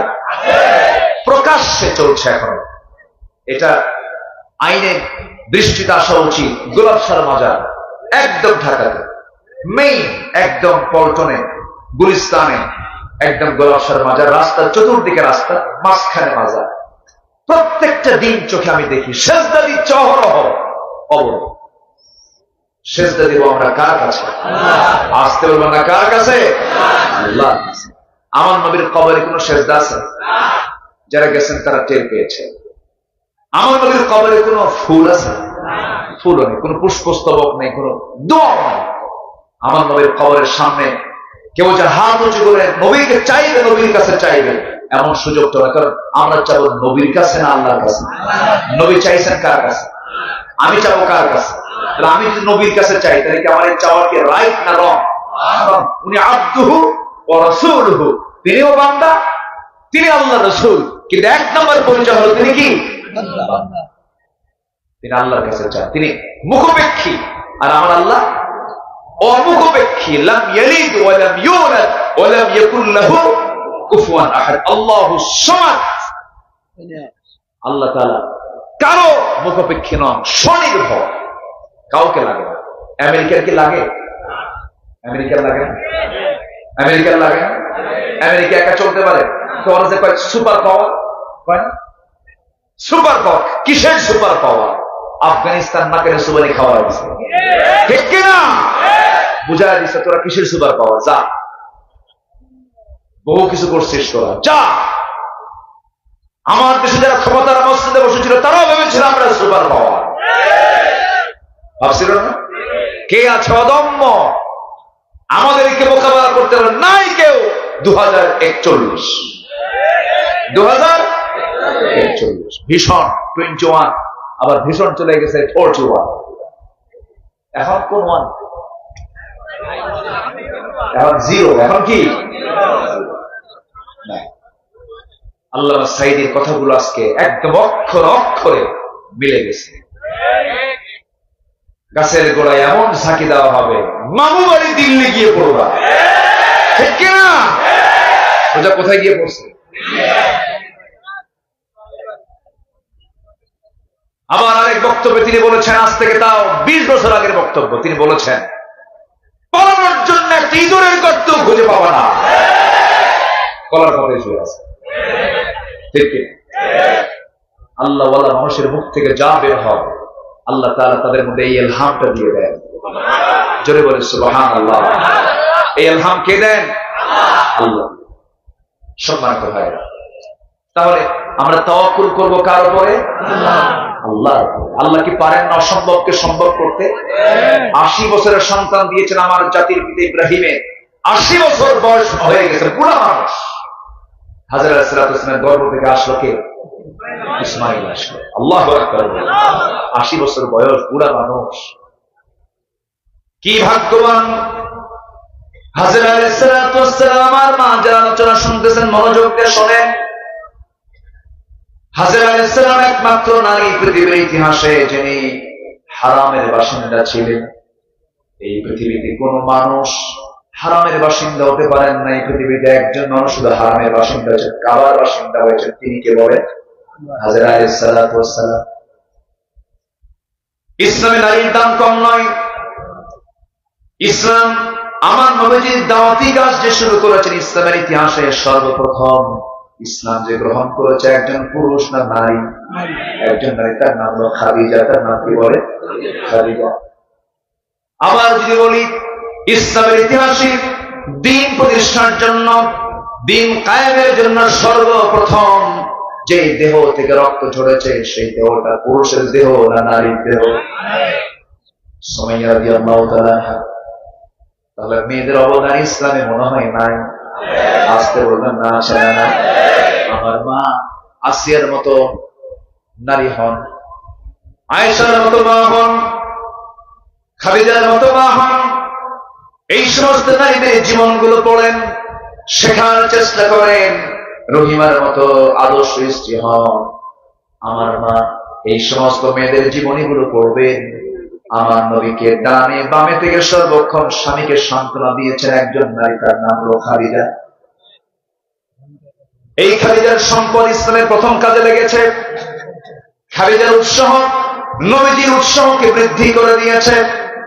নবীজি হতাশ হয়ে পড়েছেন, নবীজি বিশাল চিন্তায় পড়েছেন। আমার নবীজি বারবার অস্থির হচ্ছেন। এমন সময় খাদিজার মতো নারী কি হচ্ছে, তার নারী পাশে দাঁড়ায় বলছেন, আমার স্বামী আপনি চিন্তা করেন কেন? আপনার কোনো ক্ষতি পৃথিবীর কেউ করবে না, কারণ আপনি কারো ক্ষতি করেন না। সুবহানাল্লাহ। আপনি কারো ক্ষতি যদি না করেন, আপনার ক্ষতি কেউ করতে পারবে না। আমার বন্ধুগণ, এই জন্য আল্লাহর প্রতি তাওয়াক্কুল থাকতে হবে, আল্লাহর প্রতি ভরসা থাকতে হবে। আমার নবীর জীবনও বিপদ এসেছে, মুসিবত এসেছে, নবী বিপদের সম্মুখীন হয়েছেন, কিন্তু তাওয়াক্কুল করেছেন কার উপরে? আমাদের জীবনে এরকম পরীক্ষা আসতে পারে, যেমন করে আমার নবীর জীবনে পরীক্ষা এসেছিল। একটা ঘটনা আমার মনে পড়ে গেল, বলি বলি বলি বলি আমার নবীজি আম্মা জান আয়েশা সিদ্দিকা রাদিয়াল্লাহু আনহাকে সাথে করে নিয়ে কোন এক যুদ্ধের অভিযানে বের হলেন, যুদ্ধের ময়দানে রওনা হলেন। সেই যুদ্ধ হলো না, আমার নবী আম্মা জান আয়েশা সিদ্দিকা রাদিয়াল্লাহু আনহাকে সঙ্গে করে নিয়ে ফেরত আসতেছিলেন। তিনি ছিলেন উটের পিঠে, উটনির পিঠে তিনি ছিলেন। উটের উপরে একটা হাওদা ছিল, পালকি ছিল, সেই পালকির মধ্যে তিনি বসা ছিলেন। সব সাহাবীরা যুদ্ধের ময়দান থেকে ফেরত আসতেছিলেন। নবীজি একজনকে দায়িত্ব দিয়ে বলেন, ও সাফওয়ান, এদিকে আসো, আমরা সবাই তো মদিনার দিকে ফিরে যাচ্ছি। এই যে হাজার হাজার সাহাবী, হঠাৎ করে যদি কেউ বাদ পড়ে যায়, হঠাৎ যদি কেউ এই যৌথভাবে আসতে না পেরে যদি কেউ ছিটকে পড়ে যায়, একাকী হয়ে যায়, তোমার দায়িত্ব হলো সেই পিছিয়ে পড়ে যাওয়া লোকগুলোকে তুমি এক জায়গায় জমা করে মদিনা পর্যন্ত নিয়ে আসবে। ঠিক আছে, আমি দায়িত্ব গ্রহণ করলাম। কেউ বাদ পড়ে নাই। ওই অভিযান থেকে ফেরত আসার পথে কোন সাহাবী বাদ পড়লেন না, কারো কোনো সমস্যা হয় নাই। বাদ পড়েছেন আমার নবীর মিসেস আয়েশা সিদ্দিকা রাদিয়াল্লাহু তাআলা আনহা। বাদ পড়া, তিনি কেমন করে বাদ পড়লেন? রাস্তায় চলতে চলতে হঠাৎ করে তিনি বললেন, ও আমার দায়িত্বপ্রাপ্ত সাহাবী, আমার প্রাকৃতিক জাত এসেছে, আমাকে শৌচ কার্য করতে হবে, আমাকে নামায় দাও। উটের পিঠ থেকে তিনি নামলেন, হাওদা থেকে তিনি নেমে আড়ালে চলে গেলেন, শৌচ কার্য করলেন। শৌচ কার্য করে যখন তিনি ফেরত আসবেন, ফেরত আসতে তার একটু দেরি হয়ে গেল, বিলম্ব হয়ে গেল। আম্মা জান আয়েশা এত চিকন ছিলেন সেই সময়ে, পালকির মধ্যে থাকলেও যে ওজন, পালকির মধ্যে না থাকলেও সে ওজন। ওই দায়িত্বপ্রাপ্ত সাহাবী করলেন কি, ভিতরে আম্মা জান আয়েশা আছেন কি নাই, এটার তিনি যাচাই বাছাই করলেন না, কারণ সেই সময় পর্দার বিধান নাজিল হয়ে গেছে। কিছু বললেন না, আওয়াজও করলেন না, ভাবলেন মনে হয় আম্মা জান আয়েশা আছে। হাওদাটাকে আছে মনে করে পালকিটা উটের পিঠে চড়াইয়া দিয়েছেন। উট চলে গেছে, পালকি চলে গেছে, কিন্তু পালকির মধ্যে যিনি আছেন তিনি তো নাই, তিনি বাদ পড়ে গেছেন। যখন তিনি বাদ পড়লেন, আস্তে করে তিনি ওই জায়গায় তিনি চাদর মরিতে বসে পড়লেন, যেখানে তিনি হারিয়ে গেছেন। আল্লাহর নাম বারবার নিচ্ছেন, ও তাওয়াক্কাল আলাল্লাহ। যে অবস্থায় থাকে না কেন, আমরা ভরসা করবো কার উপরে? আল্লাহর উপরে। এই তাওয়াক্কুল করে তিনি বসে আছেন। দূর থেকে দায়িত্বপ্রাপ্ত সাহাবী লক্ষ্য করে দেখেন কে যেন বসা, মহিলা মানুষ। কাছে গিয়ে দেখলেন, তিনি চিনতে পারলেন এটা আমাদের আম্মা জান আয়েশা। চিনলেন এই জন্য পর্দার আয়াত নাযিল হওয়ার আগে তিনি আম্মা জান আয়েশাকে দেখেছিলেন। চিনতে পারলেন, চিনতে পেরেই বলছেন, আম্মা জান, আপনি তো আমাদের উম্মাহাতুল মুমিনিন, কোনো টেনশন নাই, রাসূল আমাকে দায়িত্ব দিয়েছেন, ঘোড়ার পিঠে চলুন, আমি আপনাকে সবকিছু ঠিকঠাক রেখে আমি আপনাকে নবীর ঘর পর্যন্ত পৌঁছায় দেব। নবীর ঘরে পৌঁছায় দেওয়া হলো, নবীর ঘরে পৌঁছা দেওয়া হলো। নবীর ঘরে তিনি পৌঁছে গেলেন। এইদিকে গোটা রাত ধরে আম্মা জান আয়েশা একজন পুরুষের সঙ্গে তিনি প্রয়োজনীয় অবস্থার কারণে ঘোড়ার পিঠে চড়ে তিনি একসাথে এসেছেন মদিনায়। মুনাফিকদের কানে যখন চলে গেছে, এই ছোট্ট বিষয়কে তারা এত বড় বিষয় বানায় দিয়েছে। সবাই বলে ফেললো, তোমরা কি জানো আবু বকরের মেয়ে বিশ্বনবীর কলিজার টুকরা স্ত্রী, তার শরীর তো নষ্ট হয়ে গেছে, তার চরিত্র নষ্ট হয়ে গেছে। এমন নাটক, এমন মিথ্যা নাটক তৈরি করার ইতিহাস এই 16 বছরের ছিল কি ছিল না? এই নাটক মুনাফিকরা তৈরি করলো। নবীর কানে সংবাদ চলে এলো। বইয়ের কিছু কথা যদি কানে আসে, স্বামীর কি ভালো লাগে? আসতে পারে, ভালো লাগে? ভালো লাগে। আমার নবীর মনটা খারাপ হয়ে গেল। আচ্ছা, রাসূল যদি গায়েবের মালিক হতেন, রাসূল কি মন খারাপ করতেন? গায়েবের মালিক কে? এটা বাস্তব বিষয়। অথচ আমার দেশের পীর সাহেবরা গায়েব জানে। আমার নবী গায়েব জানে না, আর আমার দেশের পীর সাহেবরা কি করে? গায়েব জানে। বাবার দরবারে গেলে যদি বলে, বাবা দেখো তো আমার কপালটাতে কি আছে, কপালের দিকে ছায়া থাকে, বাবা কথা কও। 10 মিনিট ধরে বাবার পা ধরে, হাত ধরে, বারবার বাপ বাপ বলে ডাকে। তো বাবা আবার ভান ধরে থাকে, চোখটা নিচু করে থাকে, চুপ মেরে থাকে। 10 মিনিট পরে এরকম চুপ থেকে হঠাৎ করে একটা আওয়াজ দেয়, যা। কি বুঝতেছেন কিছু? মানে শয়তান সওয়ার হয়েছে, কি সওয়ার হয়েছে? শয়তান। গায়েবের মালিক কেউ না, গায়েবের মালিক কে? আসতে বলে, গায়েবের মালিক কে?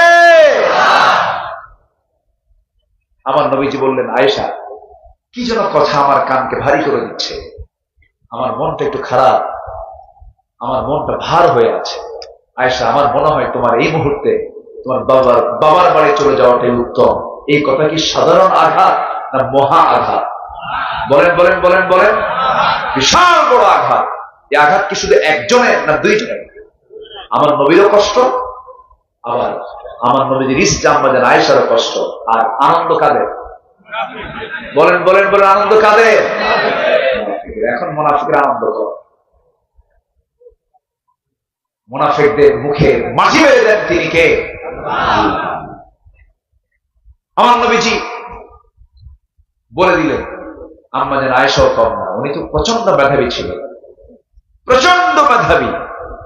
এত মেধাবী ছিলেন, একটা জীবন্ত কম্পিউটার, যা শুনেছেন একবার জীবনে তা পড়ে নাই, এত মেধা ছিল তার।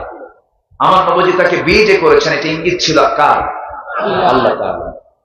ঘরের ভিতরের ঘটে যাওয়া কথাগুলো উম্মার জন্য দরকার। যখনই যে প্রশ্নগুলো জমা হতো, আমাদের আয়েশা সব প্রশ্নগুলো করতেন, রাসূলের কাছ থেকে উত্তর নিতেন, আর এটাই হাদিস হয়ে তার মাথায় সেভ হয়ে যেত। আম্মাজান আয়েশা সিদ্দিকা রাদিয়াল্লাহু তাআলা আনহা যখন এই কথাটা তার কানে ঢুকলো, এত আঘাত পেলেন, শুধু যাওয়ার সময় বলেন, ইয়া রাসূলুল্লাহ, আমার বিয়ের ফায়সালা কিন্তু দুনিয়াতে হয় নাই, আকাশ থেকে হয়েছে। আমি সম্পূর্ণ তাওয়াক্কুল করলাম কার উপরে? আসতে বলে না, কার উপরে? আল্লাহ সন্তুষ্টি পেতে হলে কার উপরে তাওয়াক্কুল করতে হবে? আল্লাহ। ফাসবরুন জামিল। এবং আরেকটা আয়াত আছে, ওমান ইয়াতাওয়াক্কাল আলাল্লাহ ফাহুয়া হাসবুহ। আল্লাহু আকবার। যে ব্যক্তি আল্লাহর উপরে ভরসা রাখে, এটাই তার জন্য যথেষ্ট। জোরে বলুন সুবহানাল্লাহ। আমার বন্ধুগণ, আম্মাজান আয়েশা সিদ্দিকা রাদিয়াল্লাহু তাআলা আনহা স্বামীর মুখ থেকে এমন কথা শুনে তিনি রওনা করলেন, বাবার বাড়ি চলে এলেন। বিয়ের পরে মেয়ে, বিয়ের পরে একজন মেয়ে মানুষকে বাবার বাড়ি মানায় না স্বামীর বাড়ি মানায়? বাবার বাড়ি চলে গেছে, বাবা ভালো করে কথা বলে না, মাও ভালো করে কথা বলে না। আম্মাজান আয়েশা সিদ্দিকার খাওয়া বন্ধ হয়ে গেছে, সেজদায় পড়ে পড়ে কাঁদেন, আর আল্লাহর উপর তাওয়াক্কুল করে বলেন, আল্লাহ তুমি তো জানো আমার ভিতরটা কি, আমার কোনো দোষ নাই। মুনাফিকরা এত বড় নাটক বানাইছে, আল্লাহ তুমি এই নাটকটা কখন ভেঙে দিবা? তোমার ভরসায় আছে। আমি চলে আসছি আমার বাবার ঘরে, স্বামীর ঘরে যেতে পারি না। আমার নবীজি বিছানায় যান ঘুমানোর জন্য।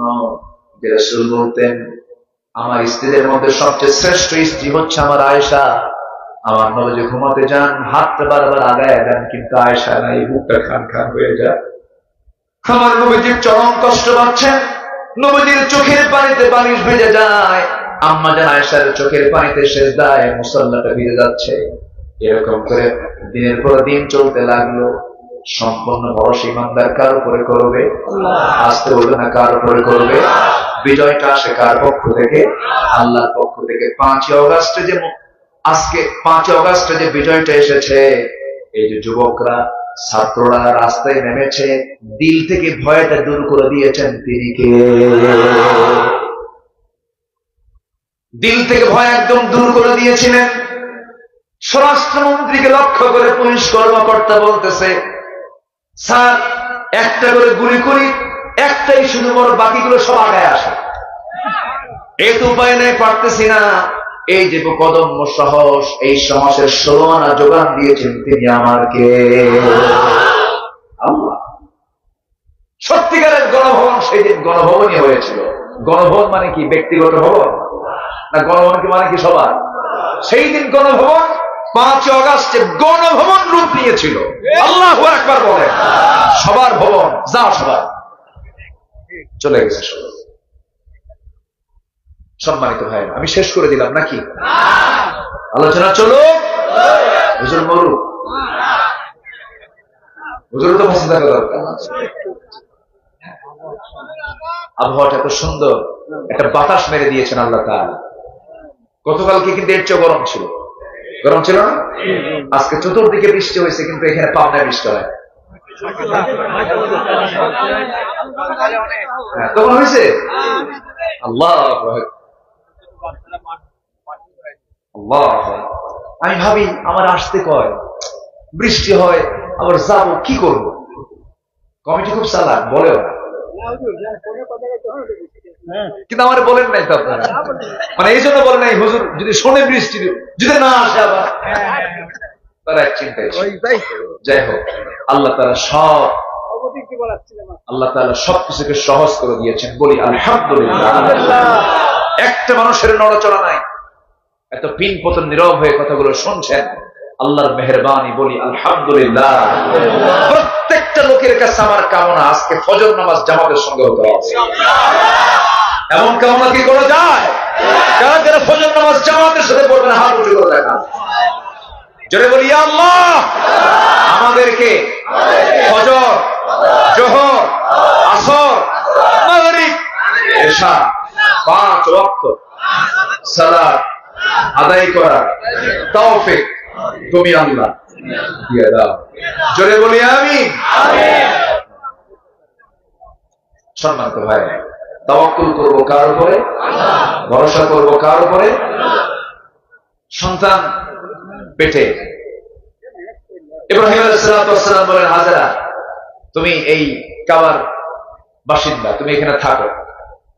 আপনি আমাকে এখানে রেখে যাচ্ছেন একা একা? হ্যাঁ, একে একা একা রেখে যাচ্ছি।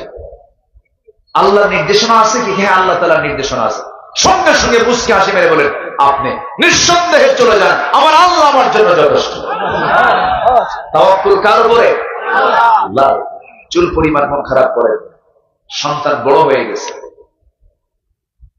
7 বছর হয়ে গেছে। ইন্না রাফিল মানামি আন্নী আযবাহুক, সন্তান আমি তোমাকে জবাহ করছি, স্বপ্নের মধ্যে দেখলাম। বাবা বলো, বাপ। এই কথা বলার সঙ্গে সঙ্গে ছেলে মুচকি হাসি মেরে বলে, আল্লাহ আমার জন্য যথেষ্ট, সাতাজিদুনি ইনশাআল্লাহু মিনাস সাবিরিন। আল্লাহু আকবার বলে। তাওয়াক্কুল হচ্ছে ইমানদারদের জীবনের একটা গুরুত্বপূর্ণ দিক। ভরসা করবো কার উপরে? আল্লাহ। আমাকে রোগ সারাবে ডাক্তার না আল্লাহ? ডাক্তার না আল্লাহ? ওষুধ না আল্লাহ? কে সারাবে? ওয়াইদা মারিদতু ফাহুয়া ইয়াশফিন। আল্লাহু আকবার। আল্লাহ আমাকে সুস্থ করবে।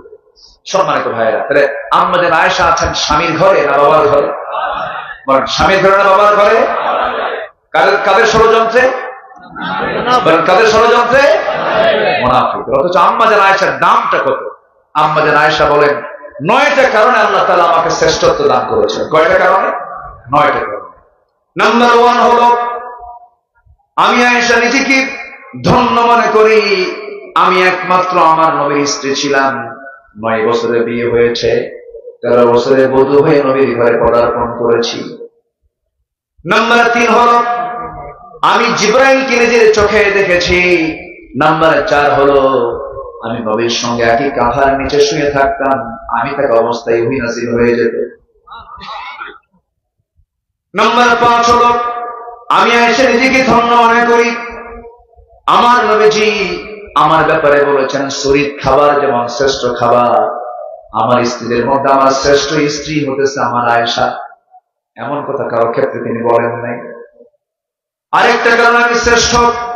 আমার নবীজির 13 জন স্ত্রীর ভিতরে 12 জন সবাই ছিলেন বিবাহিতা, সবাই ছিলেন বিবাহিতা, বিধবা ছিলেন, বিবাহিতা ছিলেন। আমি একমাত্র আসামে ছিলাম কুমারী। আমার একটা শ্রেষ্ঠতা আল্লাহ তাআলা আমাকে দান করেছেন। আর একটা কারণে আল্লাহ তাআলা আমাকে শ্রেষ্ঠত্ব দান করেছেন, আমার নবীজি দুনিয়া থেকে বিদায় নেবেন, আমার পরটাকে তিনি পছন্দ করে নিয়েছেন। কোন স্ত্রী ঘরে যান নাই, আমার ঘরে কোরআন আনলেন, আমি কোরআনের দরজা খুলে দিলাম। নবীজি আমার ঘরে এসে বলছে, আয়েশা শরীরটা প্রচন্ড খারাপ। কোন মাসে? বলেন, কোন মাসে? এই মাসটা কোন মাস চলতেছে? রবিউল আউয়াল মাস। একটু বলাও দরকার। আমার নবীজি সঙ্গে সঙ্গে বলছেন, আয়েশা প্রচন্ড মাথা ব্যথা, মাথায় একটু পানি ঢেলে দাও তো। আমার নবীজি শুয়ে পড়বেন, আম্মা যেন আয়েশা তাকে বালিশা গায়ে দিচ্ছেন, রাসূল বলছেন না বালিশ হবে না, তোমার উরুটা বিছায় দাও। আমার নবী আম্মা যেন আয়েশার উরুতে মাথা রেখে তিনি শুয়ে আছেন, মাথায় পানি ঢেলে দেওয়া হলো। আমার নবী আযান শুনতে পেলেন, আযান শোনার সঙ্গে সঙ্গে তিনি ওঠার জন্য চেষ্টা করে, ইমামদার নামাজের আযান শুনলে পরে অস্থির হয়ে যায়। আমার নবী নামাজ পড়ার জন্য নিজের গায়ে সকল শক্তি প্রয়োগ করে যখন তিনি উঠতে দিলেন, চক্কর দিয়ে পড়ে যেতে নিলে আম্মা যেন আয়েশা থেকে ধরে নিয়ে তাকে আবার শোয়া দিয়ে বলছেন, ইয়া রাসূলুল্লাহ, আপনার দাঁড়িয়ে থাকার মতো শক্তি মনে হয় আপনার আর নাই, আপনি আর পারবেন না দাঁড়িয়ে নামাজ পড়তে, জামাতে নামাজ পড়তে। রাসূল বলছেন, আয়েশা আমার বেলাল তো আযান দিল, আমার জায়গায় নামাজটা পড়াবে কে? তোমার আব্বাকে ডাক দিয়ে বলো আমার মুসাল্লায় যেন আমার আবু বকর আমার মুসাল্লায় দাঁড়ায় আমার দায়িত্বটা পালন করবে। নবীজি ইঙ্গিত দিয়ে দিলেন আমার পরে নেতাটা কি হবে? নেতৃত্ব তৈরি হবে নামাজ থেকে। আস্তে করে নজরে কোন ঠিক কিনা? নেতৃত্ব তৈরি হবে কোন জায়গা থেকে? নামাজ থেকে। যে নেতার নামাজ নাই জুতা পেটা করা দরকার, ঠিক কিনা? যে নেতা বিড়ি খায়, নামাজ পড়ে না, গাঁজা খায়, জনগণের সম্পত্তি লুটপাট করে, তাদের মুখে জুতা মারার সময় এসেছে এখন। আমার নবীজি আম্মা জান আয়েশা সিদ্দিকা রাদিয়াল্লাহু আনহা তাকে লক্ষ্য করে বলছেন, আয়েশা আমার বেলাল তো আযান দিয়ে দিল, মনে হয় আমি আর জামাতে নামাজ পড়তে পারবো না, তুমি আমার কলিজা আমার প্রাণের সাহাবী আবু বকরকে বলো আমার মুসাল্লায় এসে আমাদের দায়িত্ব পালন করুক। আকামত শুরু হয়ে গেছে, কিন্তু ইমামটা পাল্টে গেছে, ইমাম চেঞ্জ হয়ে গেছে। যখন সাহাবায়ে কেরাম দেখতে পেলেন আমার নবীজি তার জায়গায় নাই, হাউ হাউ করে কান্না শুরু হয়ে গেছে। সাহাবীরা কান্দে, সাইয়েদনা আবু বকর নামাজের মধ্যে কান্দেন, নামাজ পড়াচ্ছেন আর হাউ হাউ করে কাঁদতেছেন। হুজরাখানায় আমার নবীজি শুয়ে থাকা আওয়াজগুলো শুনতে পাচ্ছেন, বলছেন আয়েশা রে আমার সাহাবীরা কান্দে, আমার সাহাবীরা নামাজ পড়ে, আমি নামাজের দৃশ্যটা দেখতে চাই, আমাকে ধরো তো, ধরা হলো। আমার নবীজি আস্তে করে আম্মাদের আয়েশা ঘাড়ের উপরে ভর করে করে জানালার কাছে গিয়ে দাঁড়ালেন। সাহাবায়ে কেরাম নামাজ পড়ছিলেন, আমার নবীজি তাদের নামাজের দৃশ্যগুলো দেখে নবীজিও কান্নায় ভেঙে পড়ছে। নবীদের চোখের পানিগুলো গড়ে গড়ে দাড়িগুলো বেঁধে যাচ্ছিল। আম্মা জান আয়েশা চোখের পানিগুলো মুছে মুছে দিয়ে বলেন, ইয়া রাসূলুল্লাহ, সাহাবীদের নামাজ দেখে আপনি কান্দেন কেন? তারা তো নামাজ আদায় করছে। রাসূল বলেন, আয়েশা তুমি কখনো ভাববে না আমার চোখের পানি কোনো দুঃখের চোখের পানি নয়। আমার এই চোখের পানি আজকে বের হওয়ার কারণ হলো এই নামাজ কায়েম করতে গিয়ে তায়েফের ময়দানে আমাকে মার খেতে হয়েছে। এই নামাজ কায়েমের সংগ্রাম করতে গিয়ে উহুদের ময়দানে আমার এই যে দুটো দাঁত ভেঙে দিয়েছে আয়েশা, আমার কত স্পষ্ট হয়ে গেছে। এই নামাজ কায়েমের সংগ্রাম করতে গিয়ে দেখো এই যে কবরের মধ্যে দাঁত পড়ে আছে, লোহা ঢুকেছিল উহুদের ময়দানে। ওরে আয়েশা দেখো এই নামাজ কায়েমের সংগ্রাম করতে গিয়ে আমি তোমার চোখের সাক্ষী, আমি তুমি দেখতেছো আমি কোমর সোজা করে দাঁড়াতে পারি না, কোমরটা কুঁজো হয়ে গেছে। খন্দকে কোদাল মারতে মারতে আমার কোমরটা কুঁজো হয়ে গেছে, দাঁতটা ভেঙে গেছে। আমার জীবন যৌবন সব দিন কায়েমের জন্য সংগ্রাম করতে গিয়ে সব উজাড় হয়ে গেছে, সব শেষ করে দিয়েছি। সেই নামাজ আজকে কায়েম হয়েছে, এই আনন্দের দৃশ্য আমাকে আজকে চোখ থেকে পানি বের করতে বাধ্য করেছে। আমার নবীজি এই কথা বলেই বলছেন, আয়েশা রে আমি মনে হয় আর বাঁচবো না, দুনিয়া থেকে বিদায় নিয়ে দেবো। আয়েশা আমি যে কোনো মুহূর্তে দুনিয়া থেকে বিদায় নিচ্ছি, আমি তোমাকে কিছু কথা বলে দিই। আয়েশা শোনো, আমার উম্মতকে বলে দেবে আমার উম্মতরা যেন 5 ওয়াক্ত নামাজ কখনো না ছেড়ে দেয়। আয়েশা দেখো তো ঘরের মধ্যে কোনো কিছু আছে নাকি, তন্ন তন্ন করে খুঁজে খুঁজে কয়েকটা স্বর্ণের বার পেলো, কয়েকটা স্বর্ণের টুকরা পাওয়া গেল, হাতের মধ্যে নিয়ে বলছেন, আয়েশা এতটুকু সম্পদ আমি আমার ঘরে রাখবো না, সব সম্পদ আমি আল্লাহর দিন কায়েমের কথা আমি দিয়ে দিলাম। সুবহানাল্লাহ। আমার নবীজি শূন্য হাতে দুনিয়া থেকে বিদায় নিলেন, শূন্য ঘরে দুনিয়া থেকে বিদায় নিলেন। আমার নবীর ঘরে কোনো ফার্নিচার ছিল না, আমার নবীর ঘরে ছিল অস্ত্র ঝনঝনানি, অস্ত্র ছিল ঝুলন্ত, লৌহবর্ম ছিল ঝুলন্ত, বর্ষা ছিল ঝুলন্ত। আমার নবীর ঘরের ফার্নিচার ছিল হলো যুদ্ধ বিজয়ের অস্ত্রগুলো। আমার বন্ধুগণ এই কনসেপ্ট আমাদের মুসলমানদের মধ্যে আনা দরকার, কারণ সকল শিরকিয়াত দূর করার জন্য ওই সুন্নতের দরকার আছে না নাই? আমার বন্ধুগণ নবীজি দুনিয়া থেকে বিদায় নেবেন, বিদায় নেওয়ার আগ দিয়ে আম্মা জান আয়েশাকে ডাক দিয়ে বলছেন, আয়েশা, আমার প্রাণের কলিজার টুকরা ফাতিমা কোথায় গেল? ফাতিমাকে একটু ডাক দাও তো। ফাতিমা ডাক দেওয়ার সঙ্গে সঙ্গে দরজার সামনে হাজির। রাসূল বলেন, ফাতিমা রে, কান্দিস না, তোর বাপ মারা যাবে, এইদিকে আয়। সহিহ বর্ণনা রাসূল আম্মা জান আয়েশা বর্ণিত হাদিস এটা। আমার নবীজি কানের মধ্যে মুখ ঢুকায় দিয়ে বলছেন, ফাতিমা রে, তোর বাপ মারা যাবে, তবে মারা গেলে কি হবে? আমিও কবরে যাব, তুইও কবরে যাবি, পাশাপাশি আমরা থাকবো রে, একসঙ্গে থাকবো আমরা। ফাতিমার কান্না থেমে গেল। ফাতিমার কান্নাকাটি করলেন না, বিদায় নিয়ে চলে আসলেন। আমার নবীর ইন্তেকালের মাত্র 6 মাস পরে তিনি ইন্তেকাল করেছেন, কম বয়সে একজন মহিলা। আমার নবীজি তাকে খুব কাছে টেনেছেন। নবীজি মেয়ে বিয়ে দিয়া মেয়েকে ভুলে যান নাই। আজকের সমাজে বহু মেয়ের বাপ আছে, মেয়ে বিয়ে দিয়া বাপ ভুলে যায়, আছে না নাই? নবী তার মেয়েকে বিয়ে দিয়েছেন, দূরে থাকতে দেন নাই, পাশের বাড়িতে ভাড়া রেখেছেন। বলছেন, ফাতিমা, তোরে না দেখলে আমার ভালো লাগে না। 3 দিন পার হতো না, 3 দিন পার হওয়ার আগে তিনি মেয়েকে দেখে আসতেন।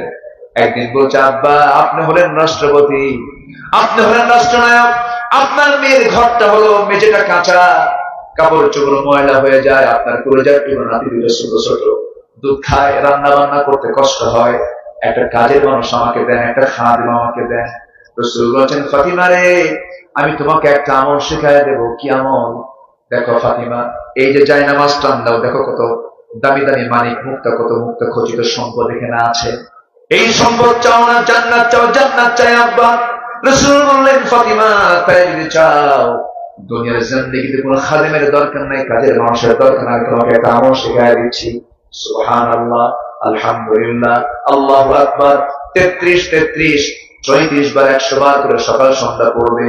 আমার আল্লাহ তোমার সমস্ত কাজের জিম্মাদার আমার আল্লাহ নিজে হয়ে যাবে। সুবহানাল্লাহ। আমার নবীজি ফাতিমাকে বিদায় দিয়া আম্মা জান আয়েশাকে লক্ষ্য করে বলছেন, আয়েশা, আমার মৃত্যুর সময় ঘনিয়ে এসেছে। আম্মা জান আয়েশা বলে, রাসূল এবার বলেন, একটা মেসওয়াকের কথা। মেসওয়াকটা কিনে দেওয়া হলো। মেসওয়াকের আগাটা শক্ত, আমি চাবায় চাবায় নরম করে দিলাম। নরম করে দিয়া নবীর হাতে তুলে দেওয়ার সঙ্গে সঙ্গে আমার নবীজি মেসওয়াক শুরু না করে আমি যে চাবায় চাবায় নরম করে দিয়েছি, চিবানোর সাথে কিছু থুতু ছিল, কিছু আমার মুখের কিছু লালা ছিল, সেই লালাটা আমার নবীজি মেসওয়াক শুরু করার আগে চুষে চুষে পান করছেন আর মুস্কি মুস্কি হাসি মারছেন, ইসমাইল দিয়ে বলছেন, আয়েশা, মৃত্যুর পূর্বে আমি তোমার কিছু হক আদায় করছি, আমি তোমাকে খুব ভালোবাসি, আমি দুনিয়া থেকে বিদায় নিচ্ছি। আয়েশা, আমার নবীজি দুনিয়া থেকে বিদায় নেওয়ার পূর্বে শেষ খাবার খেয়েছেন আম্মা জান আয়েশার মুখের লালা। আম্মা জান আয়েশা বলেন, আমি নিজেকে ধন্য মনে করি, আমার নবীজি তার জীবনের শেষ খাবার খেয়েছেন আমি আয়েশা আমার মুখের লালা। এরপরে রাসূল দুনিয়া থেকে বিদায় নেবেন। বিদায় নেওয়ার প্রাক্কালে কারো কাছ থেকে সর্বশেষ বিদায় নেন নাই। রাসূল আমার কোলে মাথা রেখেছেন। রাসূল দুনিয়া থেকে বিদায় নিলেন, আমি রাসূলের চোখটা বন্ধ করে দিলাম। এরপর আমি নিজেকে ধন্য মনে করি, আমার ঘরটাই হলো নবীজির কবর। সুবহানাল্লাহ। আমার ঘরে নবীজির কবর হয়েছে। আমার বড় শখ ছিল আমার নবীর কবরের পাশে আমি শুয়ে থাকবো। কিন্তু ইসলামের একজন দিগ্বিজয়ী বীর, একজন ইসলামের দ্বিতীয় খলিফা, একজন মহান ব্যক্তি ওমর ফারুক যখন তার ছেলেকে পাঠালেন, তিনি শাহাদাত বরণ করেছেন। তাকে একজন পিছন দিক থেকে তরবারির আঘাত করেছিল, রক্তাক্ত অবস্থায় তিনি পড়েছিলেন। সেন্স ছিল সেই সময়, তিনি তার ছেলেকে পাঠায় দিয়ে বলছেন, আব্দুল্লাহ, যাও আয়েশাকে বলো, সে যদি তার জায়গাটা আমার জন্য দিত, আমি খুব খুশি হয়ে যেতাম, নবীর পাশে ঘুমতাম। আমাদের আয়েশা যখন এই প্রস্তাব শুনলেন, শোনার সঙ্গে সঙ্গে বললেন, এত বড় মহান ব্যক্তির আবদারকে আমি কি ফেলতে পারি নাকি? আমি আমার জায়গা ইসলামের মহান একজন মানুষ ওমরকে আমি দান করে দিয়েছি। আমার নবীর পাশে দুজন শোয়া আছেন, একজন আবু বকর আর একজনকে ওমর। জায়গা মূলত কার? বলেন, কার জায়গা? আম্মা জান আয়েশা তিনি থাকতে চেয়েছিলেন, অন্যের জন্য তিনি উজাড় করে দিয়েছেন। আম্মা জান আয়েশা বলেন, আল্লাহ তাআলা আমাকে এই 9টি কারণে শ্রেষ্ঠত্ব দান করেছেন। এত একজন দামি মানুষ যার সামনে আল্লাহ তাআলা আয়াত পর্যন্ত নাযিল করে, একাধিক আয়াত নাযিল করেছেন, তায়াম্মুমের আয়াত নাযিল হয়েছে তার সামনে। এই যে একজন মহিষী নারীর বিরুদ্ধে ষড়যন্ত্র করা হলো, এই যে তারা এত বিপদে পড়েছেন, এত বিপদে ধৈর্য ধরেছেন কার উপরে? আসতে বলেন না, কার উপরে? আল্লাহর উপরে। আল্লাহর উপরে ধৈর্য ধরে সাহায্য করেন কে? আল্লাহ তাআলা। আল্লাহর পক্ষ থেকে আয়াত নাযিল হলো, ইন্নাল্লাযীনা জাউ বিল ইফকি উসবাতুম মিনকুম, হে রাসূল আপনি মনক্ষুণ্ণ হবেন না, সম্পূর্ণ ধোঁকাবাজি, সম্পূর্ণ মিথ্যা রচনা হয়েছে, মুনাফিকরা ষড়যন্ত্র করেছে। নবীজির আনন্দ দেখে কি নবীজি চলে গেলেন শ্বশুর বাড়িতে, স্ত্রীকে ডাক দিচ্ছেন, আয়েশা হুমায়রা তুমি কোথায়, এদিকে আসো। তাকে ধরে নিয়ে নিজের বাড়িতে ঢুকে আনিলেন। নবীজির মুখে হাসি শুরু হলো, মুনাফিকদের কান্না শুরু হয়ে গেল। ইমানদারের বিজয়টা শেষমেশ দিয়ে দেন কে? আসতে বলবেন না, কে দিয়ে দেন? আল্লাহ দিয়ে দেন। অবশ্যই ইমান আমরা আনবো, তাওয়াক্কুল করবো কার উপরে? আল্লাহর উপরে। নাম্বার 6, সম্পদ ব্যয় করবো কার জন্য? আল্লাহর জন্য। এরপর নাম্বার 7, মন্দকে প্রতিহত করে ভালোকে প্রতিষ্ঠা করবো। ইদফা বিল্লাতি হিয়া আহসান, শিরিক থেকে দূরে থাকবো, কারণ শিরিক থাকলে ওমান ইউশরিক বিল্লাহ ফাকাদ হারামাল্লাহু আলাইহিল জান্নাহ। নাম্বার 9 হলো আল্লাহর জন্য ধৈর্য ধারণ করব। নাম্বার 10 হলো তওবা করব। নাম্বার 11 হলো আল্লাহর পথে জিহাদ করব, জোরে বলি ইনশাআল্লাহ। নাম্বার 12 হলো পাপের উপর অবিচল না থাকা, আল্লাহর নিকট ক্ষমা চাওয়া। নাম্বার 13 হলো সত্যের পথে অবিচল থাকা। নাম্বার 14 হলো আল্লাহর জন্য মুমিনদের মাঝে পরস্পর সুন্দর সুন্দর সম্পর্ক স্থাপন করে, ফাসলিহু বাইনা আখাওয়াইকুম। নাম্বার 15 হলো অন্যায় অশ্লীলতা দূর করে ইহসান ন্যায়পরায়ণতা হক্কুল ইবাদত আদায় করা। নাম্বার 16 হলো গীবত চগলখড়ি মানবিক দুর্বলতা থেকে নিজেকে হেফাজত করা। আল্লাহু আকবার বলো। এই কয়েকটা গুণ অর্জন করলে সন্তুষ্ট আমরা হাসিল করতে পারবো কার? আল্লাহ। ভাইরে বসেন, আমি তো যাবো, আপনিও যাবেন, একটু বসেন, মেহেরবানি করে বসেন। আমরা একসঙ্গে দোয়া করবো না ইনশাআল্লাহ? তার আগে একটু কথা, সবে আমার দিকে একটু চেয়ে থাকেন, একটু চেয়ে থাকেন।